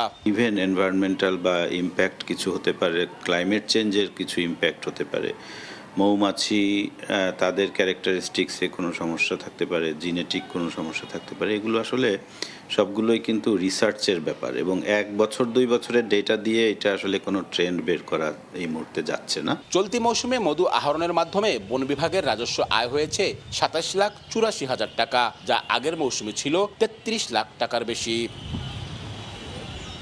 আব্দুল্লাহ আল মামুন রুবেল, সময় সংবাদ, খুলনা। নানা অনিশ্চয়তা এবং সংকটে ধুঁকছে কুষ্টিয়ার ঐতিহ্যবাহী মৃৎশিল্প। আধুনিক তৈজস পণ্যের সঙ্গে প্রতিযোগিতায় পেশা বদলাচ্ছে কুমারীরা। সংশ্লিষ্টরা বলছেন সরকারি বেসরকারি পৃষ্ঠপোষকতা না পেলে হারিয়ে যাবে ঐতিহ্যবাহী এ পেশা। তবে মৃৎশিল্পীদের উন্নত প্রশিক্ষণ সহ সহযোগিতার আশ্বাস বিসিক কর্মকর্তার। বাবুল হোসেনের ক্যামেরায় SM রাশেদের রিপোর্ট। চাকার ঘূর্ণনের সঙ্গে দক্ষ হাতে তৈরি হচ্ছে হাড়ি, পাতিল, ফুলদানি, শোপিস ও নিত্য প্রয়োজনীয় সহ নানা সামগ্রী। সকাল থেকে শুরু হয়ে দিনভর চলে কুষ্টিয়া কুমারখালী উপজেলার কয়া ও শিলেদাহের কুমারপাড়ার মৃৎশিল্পীদের কর্মব্যস্ততা। তবে সময়ের সঙ্গে তাল মিলিয়ে মাটির জিনিস তৈরিতে আধুনিক যন্ত্রপাতি বসালেও অর্থকষ্ট এবং সংরক্ষণের অভাবে হারিয়ে যাচ্ছে মৃৎশিল্পীর ঐতিহ্য। সরকারি সহায়তা, সহজ শর্তে ঋণ এবং বাজার সম্প্রসারণের ব্যবস্থা করা গেলে হারানো ঐতিহ্য ফিরবে বলে আশা মৃৎশিল্পের সঙ্গে জড়িত ব্যবসায়ী ও কারখানার মালিকদের। অন্যান্য কারখানাতে বেসিক খোঁজখবর নেয় যে সুযোগ সুবিধা পায়, যদি আমাকে এই সুযোগ সুবিধা দিত আমি হয়তো কারখানাটা অনেক উপর লেভেলে নিয়ে যেতে পারতাম। সরকারিভাবে বিচিক থেকে যদি আমাদেরকে লোন দেয়, তাহলে লোন দিলে পরে আমরা এই প্রতিষ্ঠানটারে আরও ডেভেলপ করতে পারবো এবং উৎপাদন বাড়াইতে পারবো। শিল্প নিবন্ধনের আওতায় এনে মৃৎশিল্পীদের আরও প্রশিক্ষণ ও আর্থিক সহায়তার প্রদানের কথা জানান বিসিক কর্মকর্তা। আমাদের শিল্প নিবন্ধন ব্যতীত যারা আছে তাদেরকে শিল্প নিবন্ধনের আওতায় নিয়ে এসে তাদেরকে আমরা উদ্যোক্তা হিসেবে চিহ্নিত করে তাদের যদি উন্নত ট্রেনিং প্রয়োজন হয়, আমাদের নিজস্ব ট্রেনার আছে হেড অফিসে, তাদেরকে দিয়ে আমরা তাদেরকে উন্নত ট্রেনিংয়ের ব্যবস্থা করতে পারি। বিসিকের তথ্য মতে কুষ্টিয়া জেলায় 80টি মৃৎশিল্প তৈরি কারখানা থাকলেও নিবন্ধন রয়েছে 5টি কারখানার। SM রাশেদ, সময় সংবাদ, কুষ্টিয়া। যশোর সফটওয়্যার টেকনোলজি পার্কের কার্যক্রম চলছে নামমাত্র। গত 2 বছর ধরে বন্ধ রক্ষণাবেক্ষণ প্রক্রিয়া, নষ্ট হয়ে গেছে এসি, বন্ধ রয়েছে দক্ষতা উন্নয়নমূলক প্রশিক্ষণও।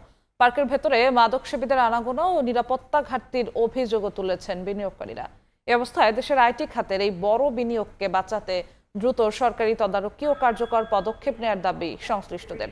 আবুল কালাম আজাদের ছবি ও জুয়েল মৃধার তথ্যে রিপোর্ট। সরকারি তদারকির অভাবে মুখ থুবড়ে পড়ে আছে দেশের অন্যতম IT hub Jessore software technology পার্কের কার্যক্রম। বিপুল সম্ভাবনা থাকলেও প্রযুক্তির এই আধুনিক কেন্দ্রে মাসের পর মাস ধরে অনেকটা মুখ থুবড়ে পড়ে আছে। 2 বছর ধরে অকেজো পার্কের কেন্দ্রীয় শীতাতাপ নিয়ন্ত্রণ ব্যবস্থা, গরমে অতিষ্ঠ কর্মী আর উদ্যোক্তারা। বারবার তাগিদ দিলেও মেরামতের কোনো উদ্যোগ নেই। এছাড়া দক্ষ জনবল তৈরির উদ্দেশ্যে এই পার্ক গড়ে উঠলেও 3 বছর ধরে বন্ধ সব ধরনের স্কিল ডেভেলপমেন্ট ট্রেনিং। মিলছে না সরকারি কোনো আর্থিক সুবিধাও। উদ্যোক্তাদের অভিযোগ, পার্কের ভেতরে বহিরাগতদের অবাধ বিচরণ, মাদক সেবনের ঘটনায় ভেঙে পড়েছে নিরাপত্তা ব্যবস্থা, আটকে আছে তাদের ভাড়া ও নবায়ন চুক্তিও। এখানে এসি নাই, এসি না থাকাতে আসলে মানে এই গরমের মধ্যে কাজ করা খুব কঠিন হয়ে যাচ্ছে এবং দেখা যাচ্ছে কর্মীরাও স্বাচ্ছন্দ্য বোধ করছে না। এখানে নিরাপত্তার কোনো নাই, কখন কে আসতেছে কখন কে যাচ্ছে কোনো ওইভাবে তদারকি নাই, যার কারণে এখানে মেয়েরা বিশেষ করে আসার জন্য নিরাপত্তাহীনতায় ভুগছে। বিদ্যুৎ চলে গেলে হয় এসি বন্ধ থাকে, তা নাহলে লিফট বন্ধ থাকে, এই ধরনের ম্যানেজমেন্ট নিয়ে চলতেছে। তো এইভাবে তো আর হাইটেক পার্কে টিকে থাকা যায় না। গত 3 বছরে এই জায়গাটার কোনো স্কিল ডেভেলপমেন্টের কোনো উদ্যোগ, বিশেষ কোনো উদ্যোগ সরকারের নেই। আইটির দিকে যদি সরকার নজর না দেয় তাহলে বিশ্বের সাথে তাল মিলিয়ে আমরা কিন্তু জাতি হিসাবে এগোতে পারবো না।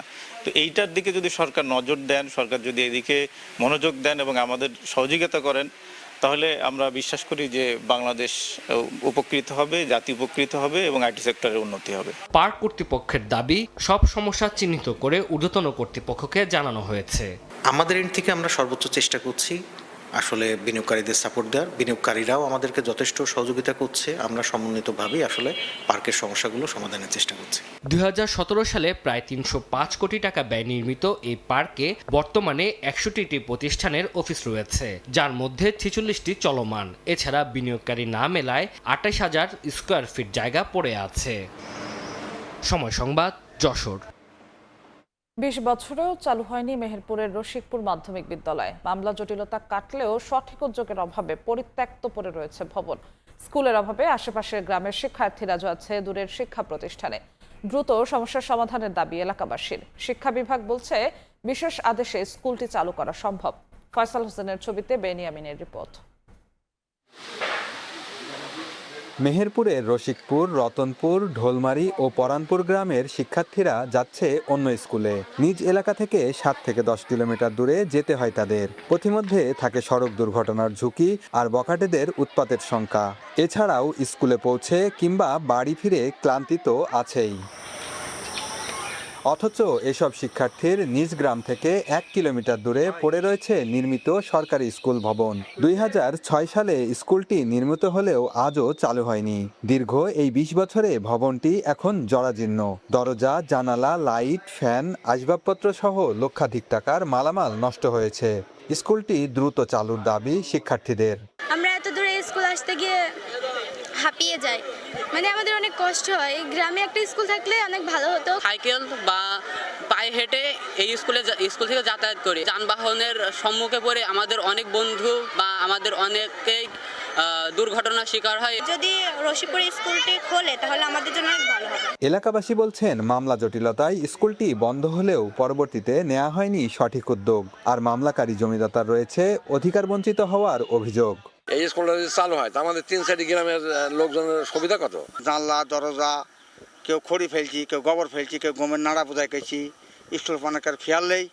এ সরকারের একান্তটা তদন্ত করার দরকার। এই যে 4টি গ্রাম ছেলে মেয়ে আছে, এই ছেলে মেয়েগুলো দূর দূরান্তে 5 থেকে 7 কিলো দূরে যেই পড়াশোনা, এদের জন্য খুব কষ্টসাধ্য বিষয়। আর সেই কষ্ট আমরা লাঘব করতে পারলাম না স্কুলটা চালু না করার কারণে। 1,60,000 টাকা দিয়ে স্কুলটা আমি দিলাম, উন্নয়ন হোক, এখানকার ছেলে মেয়েগুলো শিক্ষিত হোক। দিল না, ঠিক আছে তোমাকে আমি বাধা দেবো না, তুমি যাও। 22 বছর চালিয়েছি আমি একা, আর কেউ যায়নি, আমার স্বামী অসহায় হয়ে গেল। 2011 সালে মামলাটি খারিজ হলেও 2014 সালে প্রকল্পের মেয়াদ শেষ হওয়ায় আর চালু সম্ভব হয়নি স্কুলটি। বিশেষ আদেশে একাডেমিক কার্যক্রম শুরু করা সম্ভব বলে জানালো শিক্ষা বিভাগ। আমাদের আসলে হাতে আমাদের কাছে কোনো নাই। যদি শিক্ষা মন্ত্রণালয় কোনো বিশেষ প্রায়োরিটি দিয়ে এটা নতুন করে আবার শুরু করে তাহলে হয়তোবা কার্যক্রম চালু করা যেতে পারে। স্কুল মাঠ সহ 1.33 একর জমির উপর নির্মিত ভবনটি নির্মাণে ব্যয় হয়েছিল 85 লক্ষ টাকা। বেনিয়ামিন, সময় সংবাদ, মেহেরপুর। চুয়াডাঙ্গার দর্শনায় অবকাঠামো নির্মাণ ও জমি অধিগ্রহণে বিপুল অর্থ ব্যয় হলেও দুটি এক্সেল লোড নিয়ন্ত্রণ কেন্দ্রের নির্মাণ কাজ শেষ হয়নি। এতে ওভারলোডিং এর কারণে ক্ষতি হচ্ছে সড়কের, বাড়ছে দুর্ঘটনা ঝুঁকি। দ্রুত কাজ শেষ করে চালুর দাবি স্থানীয়দের। চলতি বছরের মধ্যে প্রকল্পের কাজ শেষ করার আশ্বাস ঠিকাদারের। মাহফুজ মামুনের তথ্য ও আনিসুর রহমানের ছবিতে রিপোর্ট। ঝোপঝাড় আর জঙ্গলে ছেয়ে আছে চলাচলের পথ, আগাছা আঁকড়ে ধরেছে ওয়্যারহাউস, সাবস্টেশন, পার্কিং, টোলবুথ সহ প্রশাসনিক ভবনের চারপাশ। দেখতে ভূত্রে বাড়ি মনে হলো এটি চুয়াডাঙ্গার দর্শনা রেলগেটের পাশে এক্সেল লোড নিয়ন্ত্রণ কমপ্লেক্সের চিত্র।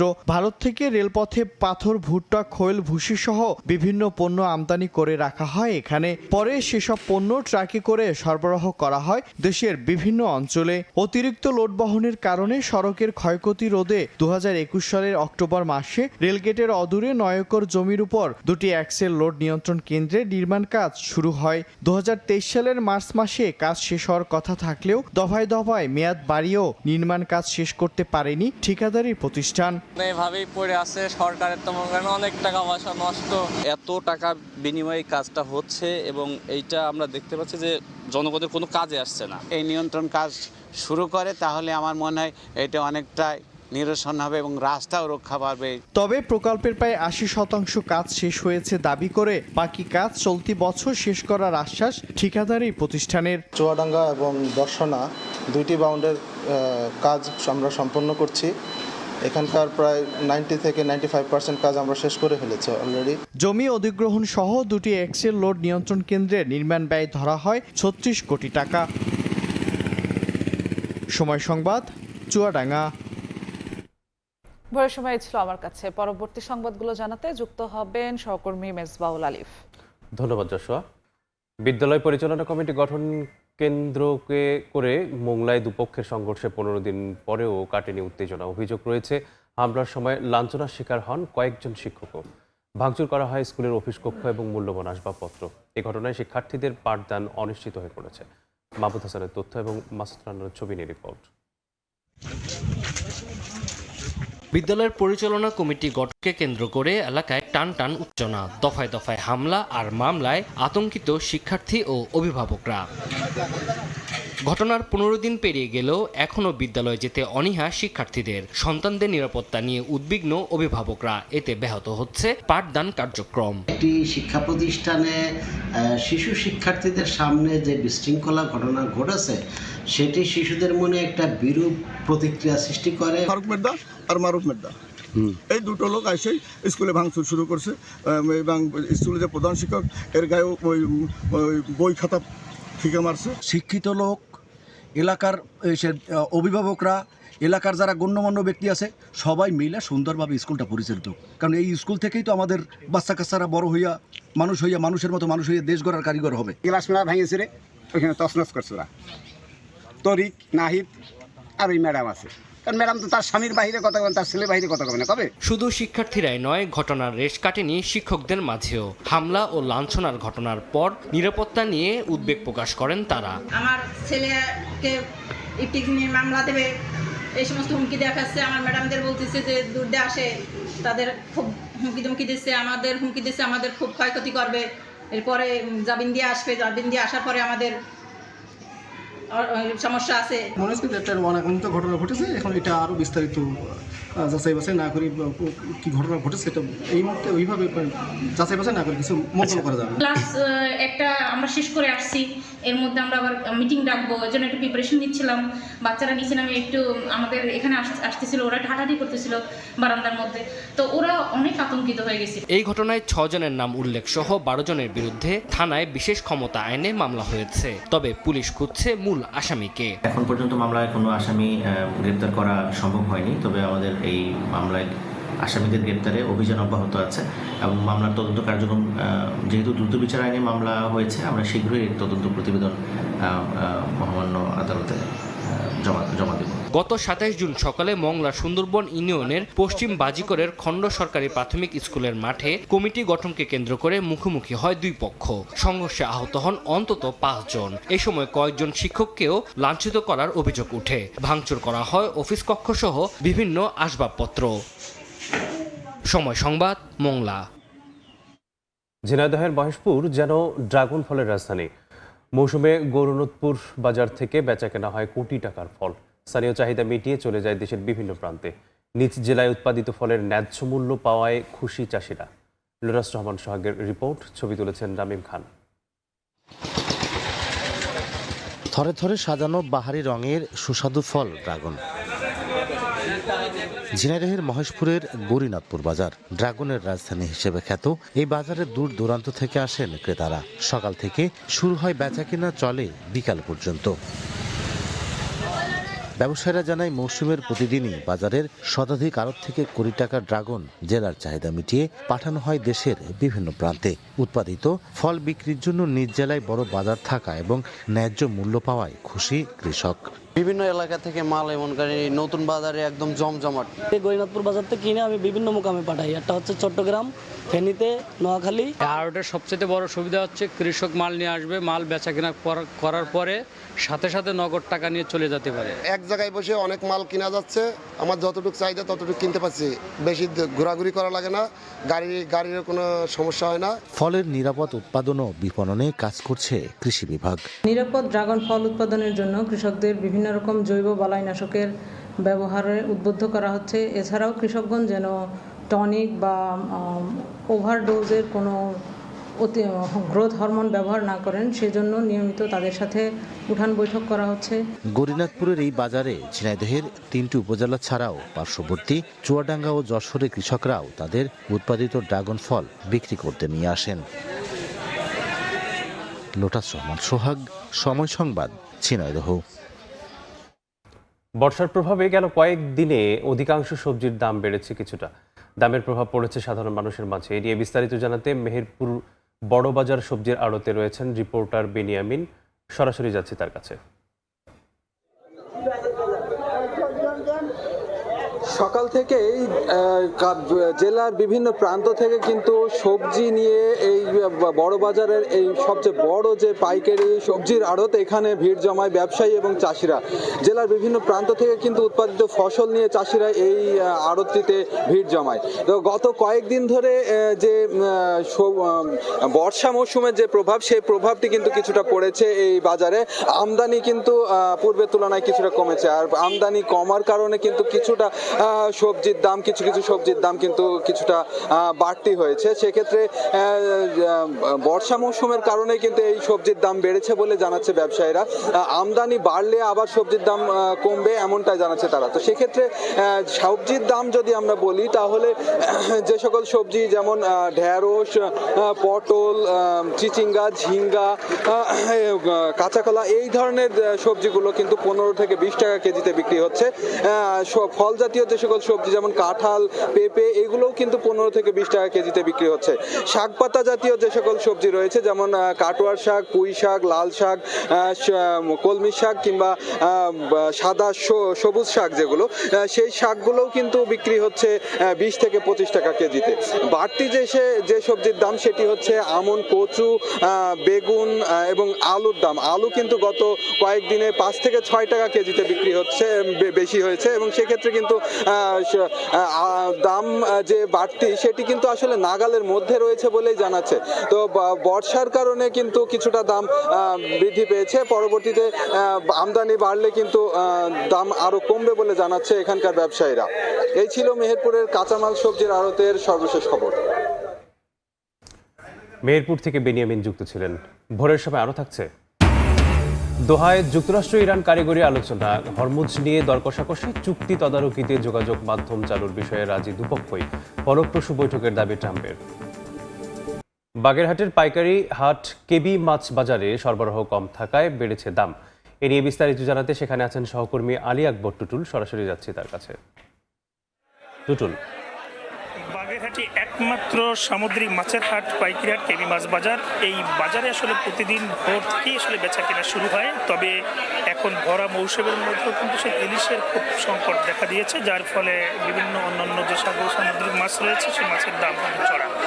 আজকে থেকে আমরা যদি বলি যে বাগেরহাটের যে এই কেবি মাছ বাজারে 1 কেজি ওজনের ইলিশের দাম ছিল প্রায় 2200 থেকে 2500 টাকা এবং 500 গ্রাম ওজনের মাছ প্রায় 1200-1300 টাকা এবং তার নিচে যে মাছগুলো রয়েছে প্রায় 800-900 টাকা করে কেজি। এছাড়া আসলে প্রতি হাটে এই কিন্তু মাছের সরবরাহ কম থাকার কারণে তাদের মধ্যে জন্য হতাশা লক্ষ্য করা গেছে। এখানে যেমন দুপচাঁদা মাছ এবং ঢেলা, চেলা, কোমা, লইটা এবং বিভিন্ন ধরনের যে সামুদ্রিক মাছ রয়েছে এই মাছ কিন্তু হাটে আসলে বিক্রি হয়, যার ফলে জেলার বিভিন্ন এলাকা থেকে প্রায় 2 থেকে 250 এবং পাইকাররা এখানে কিন্তু প্রতিদিন আসলে মাছ বেচাকেনার সাথে সম্পৃক্ত হয়েছে।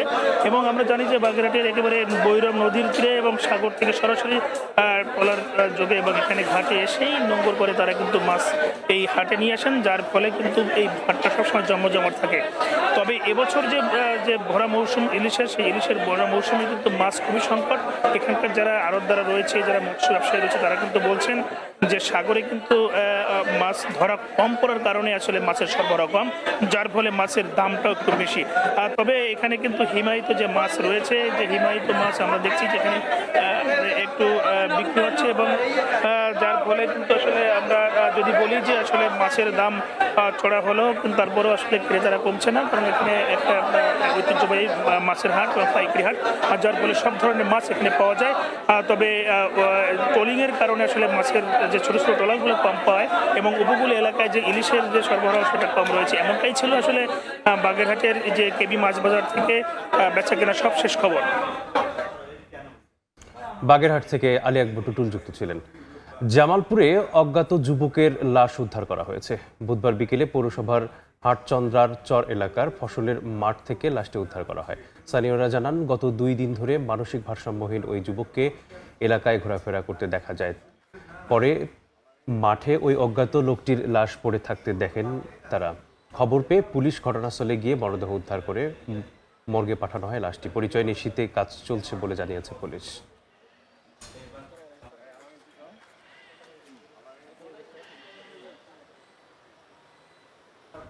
ছদ্মবেশ ধারণ করে দীর্ঘদিন ধরে জালিয়াতি এবং চোরাই মালামাল কেনাবেচার অভিযোগে গাজীপুরের এক যুবককে গ্রেপ্তার করা হয়েছে।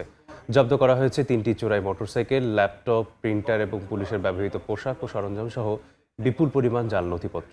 পুলিশ জানায়, গত 30 জুন ডিবি পুলিশের একটি দল গাছা থানার দক্ষিণ খাইলকুর পেয়ারাবাগান রোডের একটি বাড়িতে অভিযান চালায়। এ সময় ঝিনাইদহ সদর থানার বাসিন্দা রুবেল খানকে আটক করা হয়। পরে জিজ্ঞাসাবাদে তিনি জানান, নিজেকে সরকারি কর্মচারী পরিচয় দিয়ে ভুয়া সিলমোহর এবং জাল দলিল তৈরি করে দীর্ঘদিন ধরে চোরাই মালামাল কেনাবেচায় লিপ্ত ছিলেন।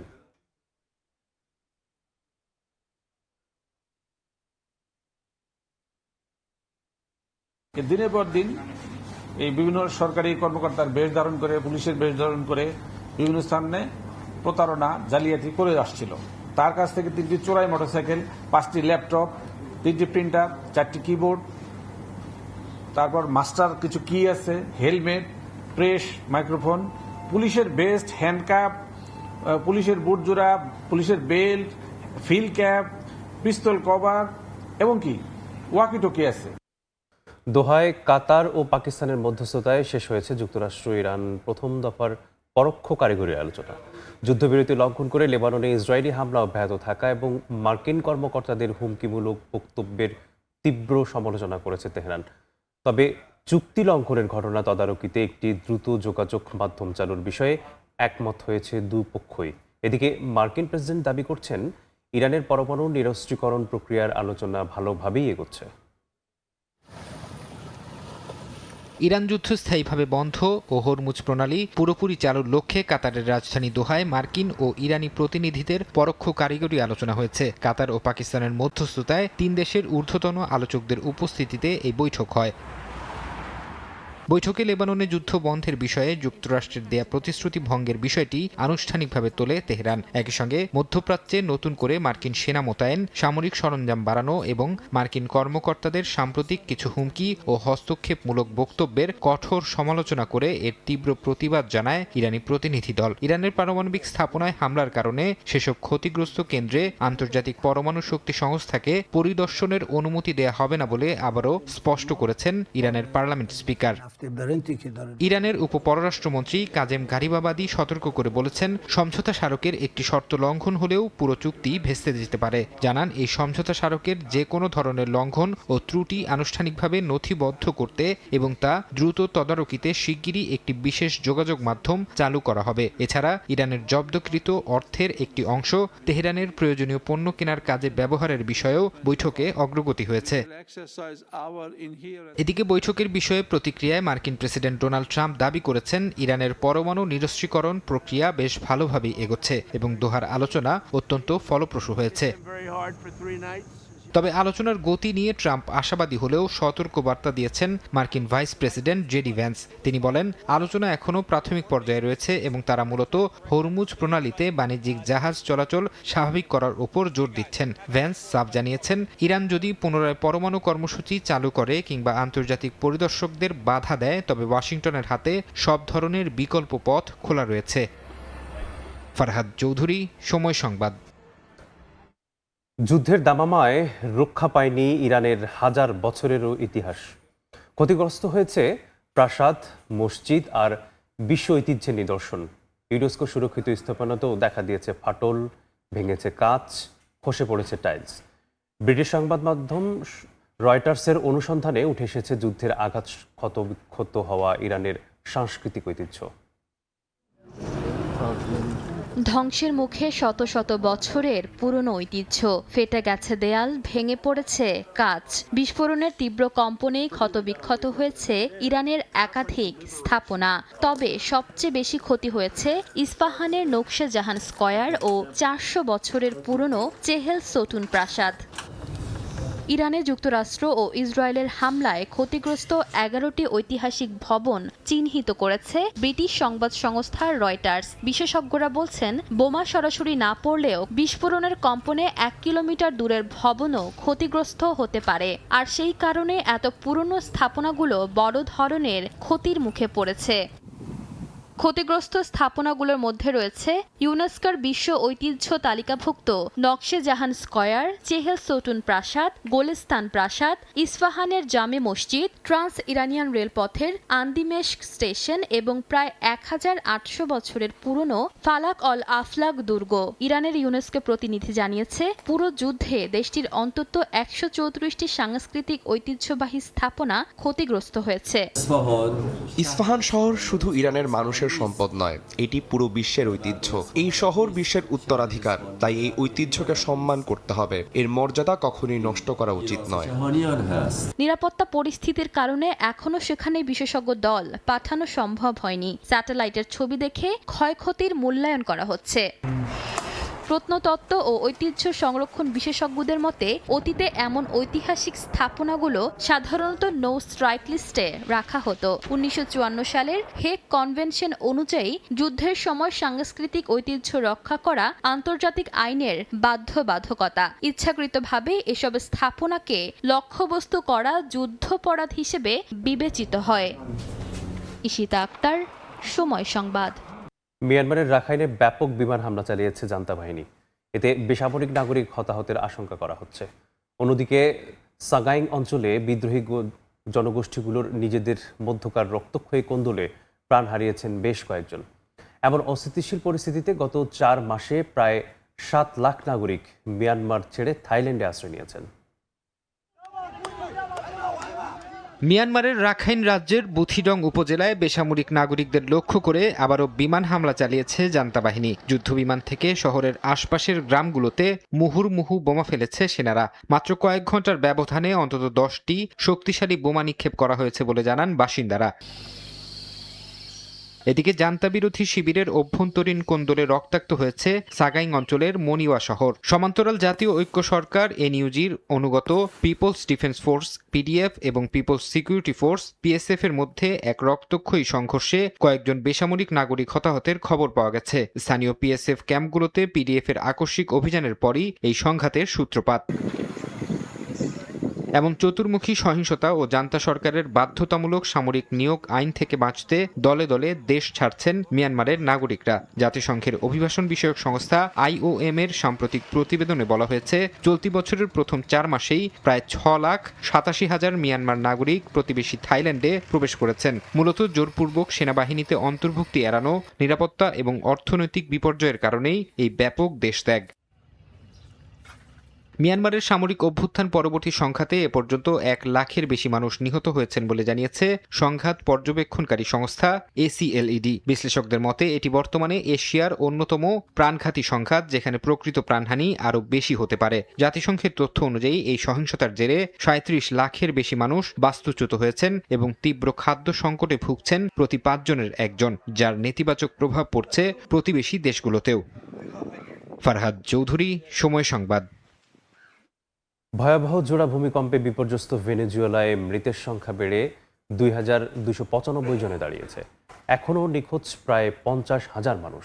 ভয়াবহ এই বিপর্যয়ে 1 সপ্তাহ পেরিয়ে গেলেও ধ্বংসস্তূপ থেকে স্বজনদের জীবিত ফেরার আশা ছাড়ছেন না প্রিয়জনরা। তবে উদ্ধার কাজে ধীরগতির কারণে আর কাউকে জীবিত উদ্ধারের সম্ভাবনা অনেক কমে গেছে বলে মনে করছেন সংশ্লিষ্টরা। এমন পরিস্থিতিতে তীব্র খাদ্য ও পানি সংকট, লুটপাট এবং সংক্রামক ব্যাধির আশঙ্কায় দেশটিতে এক চরম মানবিক বিপর্যয় তৈরি হয়েছে। ভেনেজুয়েলায় আঘাত হানা শক্তিশালী জোড়া ভূমিকম্পে ধুলোর সঙ্গে মিশে গেছে গোটা উপকূলীয় অঞ্চল। সবচেয়ে ক্ষতিগ্রস্ত লা গুয়াইরা শহরের ধসে পড়া ভবনগুলোতে জীবিত আর কেউ নেই নিশ্চিত হয়ে সেগুলোকে মৃত বা ডি চিহ্ন দিয়ে চিহ্নিত করছেন উদ্ধারকর্মীরা। প্রতিদিনই ধ্বংসস্তূপ থেকে বের করা হচ্ছে অসংখ্য মৃতদেহ।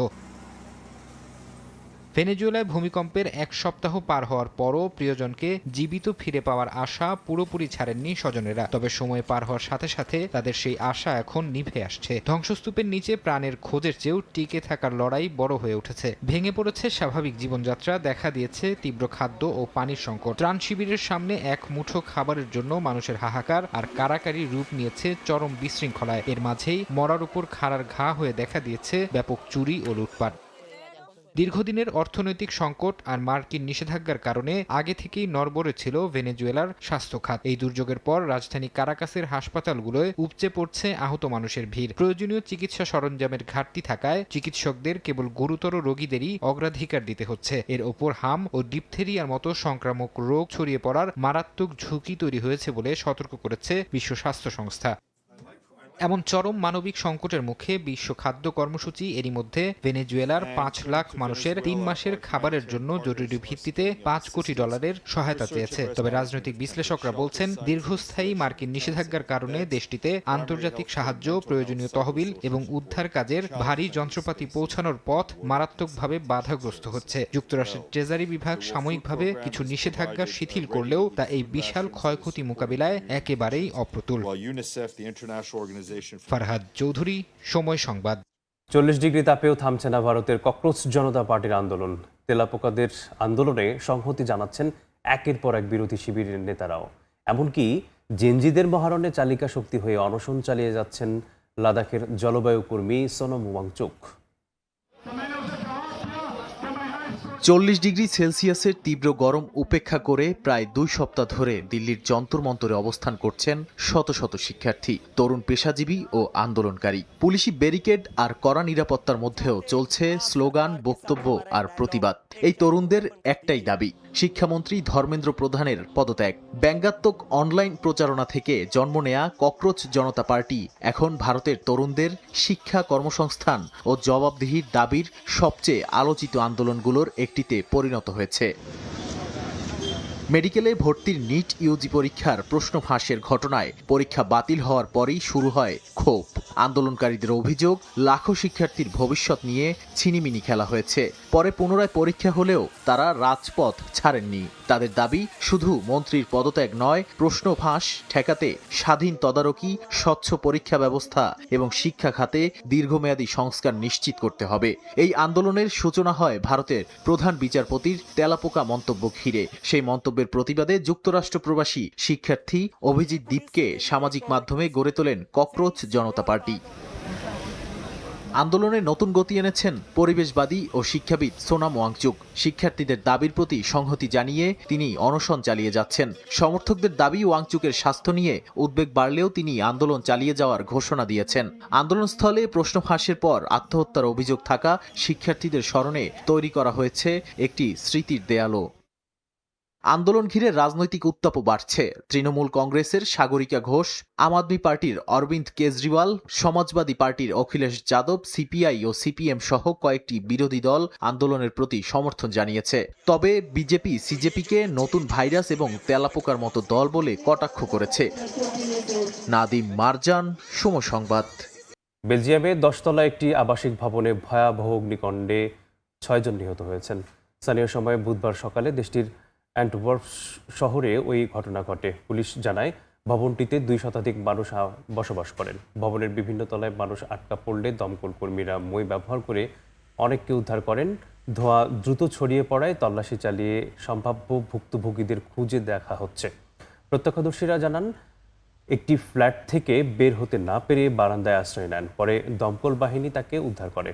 আগুন লাগার কারণ এখনও নিশ্চিত হয়নি, তবে ঘটনাস্থলের ছাদে সংস্কার কাজ চলছিল বলে জানিয়েছেন কয়েকজন। এদিকে বেলজিয়ামের প্রধানমন্ত্রী নিহতদের পরিবারের প্রতি সমবেদনা জানিয়েছেন।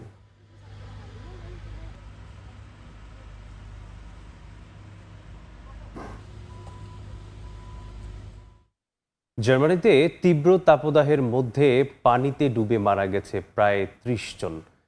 দেশটির জীবন রক্ষাকারী সংস্থা জানায়, সাঁতার কাটতে গিয়ে নদী এবং লেকে মাত্র কয়েকদিনেই এই ঘটনা ঘটছে। তাদের বেশিরভাগই তরুণ এবং কিশোর বলেও জানান জার্মান সংস্থাটি। জার্মানি থেকে আরও জানাচ্ছেন বিটু পড়ুয়া। এ যেন জলে কুমির আর ডাঙায় বাঘ। জার্মানি সহ গোটা ইউরোপে একদিকে প্রচণ্ড তাপদাহে সাধারণ মানুষের নাভিশ্বাস, অন্যদিকে সেই গরম থেকে বাঁচতে একটুখানি স্বস্তি পেতে লেক বা হ্রদের পানিতে ডুবে মৃত্যু। গেল সপ্তাহে জার্মানি জুড়ে সর্বোচ্চ তাপমাত্রা ছিল প্রায় 42 ডিগ্রি সেলসিয়াস, যা দেশটির ইতিহাসে রেকর্ড। বসত বাড়িতে তো বটেই, একদণ্ড শান্তি ছিল না পার্ক বা গাছের ছায়াতেও। তাই শরীরকে একটুখানি স্বস্তি দিতে দেশটির সাধারণ মানুষ ছুটে যান আশেপাশের নদী, লেক বা হ্রদের কাছে। এদের মধ্যে কেউ কেউ সাঁতার জানলেও অনেকেই মৃত্যুকে বরণ করেছেন শুধুমাত্র সাঁতার না জানার ফলে। সংশ্লিষ্টরা জানায়, গেল কয়েকদিনেই জার্মানির জ্যাকসন, নিদা জ্যাকসন, নর্থ রাইন-ওয়েস্টফালেন সহ বেশ কয়েকটি অঙ্গরাজ্যের নদী ও হ্রদের পানিতে ডুবে মারা গেছেন বেশ কয়েকজন। এছাড়া শুধু চলতি বছরেই নয়, 2025 সালে পানিতে ডুবে মারা গেছেন 393 জন, আর 2024 সালে সেই সংখ্যা ছিল 400-র উপরে। এদিকে জার্মানিতে প্রায় 4 দিন ধরে তীব্র গরমের পর তাপমাত্রা আবারও স্বাভাবিক হয়ে আসছে। দেশ জুড়ে কোথাও কোথাও ঝড় ও বজ্রসহ বৃষ্টি নেমে আসায় স্বস্তি ফিরেছে জনজীবনে। তবে সামনের দিনগুলোতে তাপমাত্রা আবারও বাড়তে পারে বলে জানায় জার্মান আবহাওয়া অধিদপ্তর DWD। বিশ্বের বিভিন্ন দেশের মতো জার্মানিতেও পানিতে ডুবে মৃত্যুর ঘটনা ঘটছে। তবে মাত্র কয়েকদিনের ব্যবধানে 30 জনের কাছাকাছি মানুষের মৃত্যু অবশ্যই জার্মানির ইতিহাসে বিরল। তাই গভীর পানিতে নামার আগে সাঁতার শিখে রাখার পাশাপাশি জীবন রক্ষাকারী সরঞ্জাম যেমন লাইফ জ্যাকেট, রিং, দড়ি, হুইসেল কিংবা বাঁশি সাথে রাখার পরামর্শ জার্মানির উদ্ধারকারী সংস্থাগুলোর। জার্মানি থেকে বিটু বড়ুয়া, সময় সংবাদ। গোল যেন তার কাছে অভ্যেস, রেকর্ড যেন প্রতিদিনের কাজ। আর্লিং হ্যালান্ড বিশ্বকাপে আরেক গোল করতে শুরু হয়েছে নতুন হিসাব নিকাশ। বিবিসির এক প্রতিবেদন বলছে, এই গতিতে চলতে থাকলে আন্তর্জাতিক ফুটবলে 260 গোলও অসম্ভব কিছু নয়। তাহলে কি নরওয়ের এই ভাইকিং স্ট্রাইকার ভেঙে দেবে সব ইতিহাস? আইভরি কোস্টের বিপক্ষে ম্যাচের 86 মিনিট টান টান উত্তেজনার মধ্যে প্যাট্রিক বার্গের কাটব্যাক পেয়ে কোনো মতে বল জালে ঠেলে দেন আর্লিং হ্যালান্ড। সেই মুহূর্তকে এইভাবেই উদযাপন করেন নরওয়ের সমর্থকরা। খুব সুন্দর গোল নয়, কিন্তু সবচেয়ে মূল্যবান সেই এক গোলে ইতিহাস গড়ে প্রথমবারের মতো বিশ্বকাপের নকআউট ম্যাচ জিতে শেষ 16-এ উঠে যায় নরওয়ে। আর ম্যাচ শেষে মাথায় ভাইকিং হেলমেট পরে হ্যালান্ডের অভিনব উদযাপন, সেটাও এখন সামাজিক মাধ্যমে ভাইরাল। বিশ্বকাপে এখন পর্যন্ত 3 ম্যাচে 5 গোল। গোলদাতার তালিকায় এমবাপ্পে, মেসির পরেই হ্যালান্ডের নাম। তবে মজার বিষয়, আইভরি কোস্টের বিপক্ষে পুরো ম্যাচে হ্যালান্ড বল ছুঁয়েছেন মাত্র 27 বার, পাস দিয়েছেন মাত্র 10টি, অথচ সুযোগ পেয়েই কাজ শেষ। যেন মনে হয় কথা কম কাজ বেশি। I don't know, I think it's my speciality to score goals. নরওয়ের জার্সিতে এখন তার গোল 53 ম্যাচে 60টি, অর্থাৎ গড়ে প্রতি 72 মিনিটে একটি গোল। বিশ্বকাপে আসার আগে বড় কোনো টুর্নামেন্টে গোল করার সুযোগই পাননি তিনি, কারণ নরওয়ে যোগ্যতা অর্জন করতে পারেনি। কিন্তু এবার সুযোগ পেয়ে গোলের বন্যা বইয়ে দিয়েছেন এই গোল মেশিন। এবার আসা যাক এক মজার অঙ্কে। আন্তর্জাতিক ফুটবলের সর্বোচ্চ গোলদাতা ক্রিস্টিয়ানো রোনালদোর গোল 145টি। বর্তমান গতিতে খেলতে থাকলে মাত্র 32 বছর বয়সেই সেই রেকর্ড ছুঁয়ে ফেলতে পারেন হ্যালান্ড। আর যদি 41 বছর বয়স পর্যন্ত খেলেন, নরওয়ের নিয়মিত বড় টুর্নামেন্টে ওঠে, আর তার গোলের গতি একই থাকে, তাহলে আন্তর্জাতিক গোলের সংখ্যা পৌঁছাতে পারে অবিশ্বাস্য 260-এ। বিবিসির এক প্রতিবেদনেই উঠে আসে এমন হিসেব। অবশ্যই এসবই এখন কাগজ কলমের হিসাব, এর সঙ্গে আছে ইনজুরি, ফর্ম আর সময়ের পরীক্ষা। তবে আপাতত একটাই সত্যি, যে বিশ্বকাপে নরওয়ের সবচেয়ে বড় অস্ত্র আর্লিং হ্যালান্ড। আর ব্রাজিলের বিপক্ষে শেষ 16 লড়াইয়ে সেই ভাইকিংয়ের তলোয়ার আবারও ঝলসে ওঠে কিনা, সেটাই এখন দেখার অপেক্ষা। মালিহা সুহরওয়ার্দী, সময় সংবাদ। বিশ্বকাপের রাউন্ড অফ 32 শেষ না হতেই কোচদের পদত্যাগের হিড়িক পড়েছে। ব্যর্থতার দায় নিয়ে নেদারল্যান্ডসের কোচ রোনাল্ড কোম্যান চাকরি ছাড়লেও জার্মানিকে আরও কিছুদিন কোচিং করাতে চান হুলিয়ান নাগলসম্যান। তবে গুঞ্জন আছে, টানা 3 বিশ্বকাপ ব্যর্থতার বৃত্ত ভাঙতে জার্মানদের কোচের দায়িত্বে দেখা যেতে পারে লিভারপুলের সাবেক কোচ ইউর্গেন ক্লেপকে। বিশ্ব চ্যাম্পিয়ন হওয়ার পর প্রথম কোনো দল টানা 3 বিশ্বকাপে জায়গা করতে পারল না শেষ 16-তে। হুলিয়ান নাগলসম্যানের অধীনে 5ম শিরোপা জয়ের লক্ষ্যে বেশ দাপুটে পারফরমেন্স করে এগোচ্ছিল জার্মানি। হঠাৎই ছন্দপতনে গ্রুপ পর্বে ইকুয়েডরের সাথে হার, আর নকআউটে প্যারাগুয়ের কাছে ট্রাইবেকারে হেরে বিশ্বকাপ থেকে বিদায় হয় ডি ম্যানশাফটরা। বোস্টন স্টেডিয়ামে এই হারকে জার্মান ফুটবল ইতিহাসে চূড়ান্ত পতন হিসেবে দেখছেন বিশ্লেষকরা। নাগলসম্যানও অকপটে স্বীকার করেছেন, জার্মানি এখন আর ফুটবলের পরাশক্তি নয়। জার্মান ফুটবলের নিয়ন্ত্রক সংস্থা ডিএফবির সাথে নাগলসম্যানের 2028 ইউরো পর্যন্ত চুক্তি থাকলেও সেটার ভবিষ্যৎ এখন অনিশ্চিত। দেশটির ফুটবল সমর্থকরা কোচের পদত্যাগ চাইছেন, তবে ব্যর্থতা, হতাশা, সমালোচনা সবকিছু মেনে নিয়েই জার্মানদের কোচিং দায়িত্বটা চালিয়ে যেতে চান বায়ার্ন মিউনিখ বস। এদিকে জোর গুঞ্জন আছে, লিভারপুলের সাবেক কোচ ইউর্গেন ক্লপ হতে যাচ্ছেন জার্মানির নতুন কোচ। প্রাথমিক আলোচনাও নাকি এরই মধ্যে শেষ হয়েছে। এ নিয়ে অবশ্য আনুষ্ঠানিকভাবে কিছু জানায়নি ডিএফবি। এদিকে অনেকে ভেবেই নিয়েছেন এবারের টুর্নামেন্টের নিশ্চিত ফেভারিট নেদারল্যান্ডস নিজেদের প্রথম বিশ্বকাপ জিততে চলেছে। তবে মরক্কোর বিপক্ষে ট্রাইবেকারে হেরে বিশ্বকাপ থেকে বিদায় নেয় ডাচরা।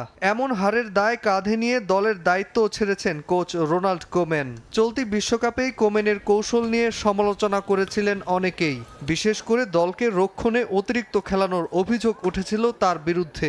বিশ্বকাপের পর তার চুক্তির মেয়াদ শেষ হওয়ার কথা থাকলেও নতুন করে চুক্তি বাড়াতে আগ্রহ দেখাননি তিনি। 2026 বিশ্বকাপে এ নিয়ে দায়িত্ব ছাড়লেন 6 কোচ। তালিকার সবশেষ সংযোজন ইকুয়েডরের Argentine coach Sebastian Beccacece. Round of 32-এ মেক্সিকোর কাছে হেরে ইকুয়েডরের বিদায়ের কয়েক ঘন্টার মাথায় পদত্যাগ করলেন তিনি। গ্রুপ পর্বের ধাক্কা সামলাতে না পেরে বিদায় নেয় তিউনিশিয়ার কোচ সাবরি লামুসি। একই ভাগ্য বরণ করে দক্ষিণ কোরিয়ার ডাগ আউট ছেড়েছেন হং ইউং বো এবং স্কটল্যান্ডের coach Steve Clarke. Nazmul Hasan Pulok, Somoy Sangbad. সমালোচনা থেকে সাফল্যের চূড়ায় বিশ্ব চ্যাম্পিয়ন হতে আসা জার্মানিকে রাউন্ড অফ 32-এ আটকে দেয়া গল্পের নায়ক প্যারাগুয়ের গোলরক্ষক অরল্যান্ডো গিল, যে কিনা নিজের সন্তানের চিকিৎসার জন্য বিক্রি করেছিলেন নিজের বুট, জার্সি সহ খেলার প্রয়োজনীয় সরঞ্জামাদি। অভাব অনটনকে দিন কাটানো সেই গোলরক্ষকের সামনে উকি দিচ্ছে গোল্ডেন গ্লাভস জয়ের সম্ভাবনা। যুক্তরাষ্ট্রের কাছে এক হালি গোল হজমের পর গ্রুপ পর্ব পার করে নকআউটে প্যারাগুয়ের জার্মানি বধ। এই রূপকথার নায়ক দলটির গোলরক্ষক অরল্যান্ডো গিল, যিনি কিনা সাবেক বিশ্ব চ্যাম্পিয়নদের সামনে দাঁড়িয়েছিলেন চীনের মহাপ্রাচীর হয়ে। অথচ ব্যক্তিজীবন ছিল অভাবের সঙ্গে লড়াইয়ের গল্প।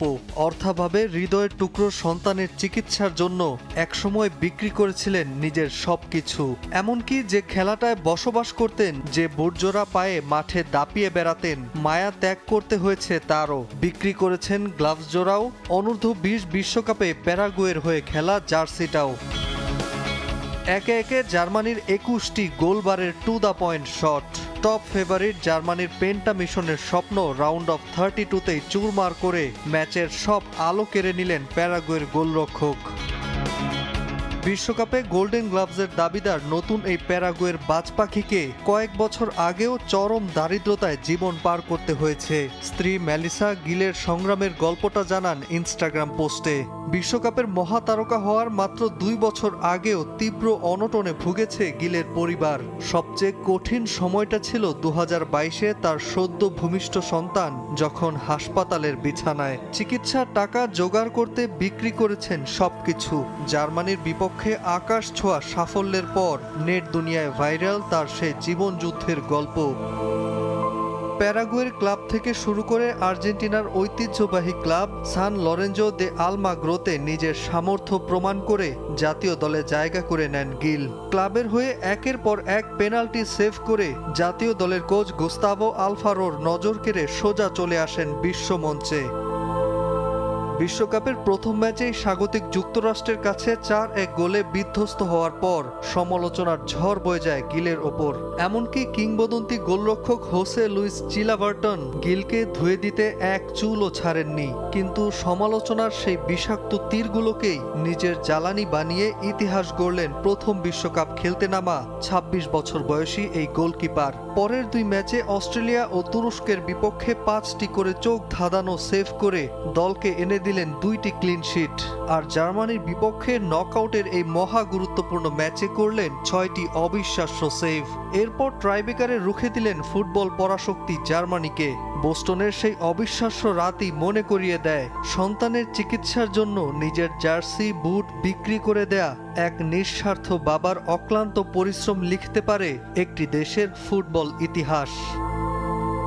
নাজমুল হাসান পুলক, সময় সংবাদ। এ পর্যায়ে শীর্ষ সংবাদগুলো জানিয়ে দিচ্ছি আরেকবার। অতিরিক্ত সময়ের পেনাল্টিতে সেনেগালের স্বপ্নভঙ্গ, রুদ্ধশ্বাস জয়ে বিশ্বকাপে টিকে রইল বেলজিয়াম। কেইনের জাদুতে শীর্ষ 16তে ইংল্যান্ড, মাঠে লড়ছে যুক্তরাষ্ট্র বসনিয়া। বৈষম্যের বিরুদ্ধে প্রতিবাদের শিক্ষা নিয়ে এলো জুলাই, ফ্যাসিবাদ রুখে দেওয়ার ডাক বিএনপির। দ্রুত জাদুঘর খোলার দাবি এনসিপির, স্মৃতি ধরে রাখতে চায় জামাত। প্রায় 13 লাখ শিক্ষার্থীর অংশগ্রহণে এইচএসসি পরীক্ষা শুরু আজ। সব বোর্ডে একই প্রশ্নপত্র, ফাঁস ও নকল ঠেকাতে সব কেন্দ্রে সিসিটিভি, ভুয়া তথ্য ছড়ালে কঠোর ব্যবস্থা। এবং একই ব্যবহারের পরেও আসছে 2-3 গুণ বেশি বিদ্যুৎ বিল, আর্থিক ক্ষতিতে গ্রাহক। বিতরণ সংস্থার অনিয়ম দেখছেন বিশেষজ্ঞ, অভিযোগ খতিয়ে দেখার নির্দেশ কর্তৃপক্ষের।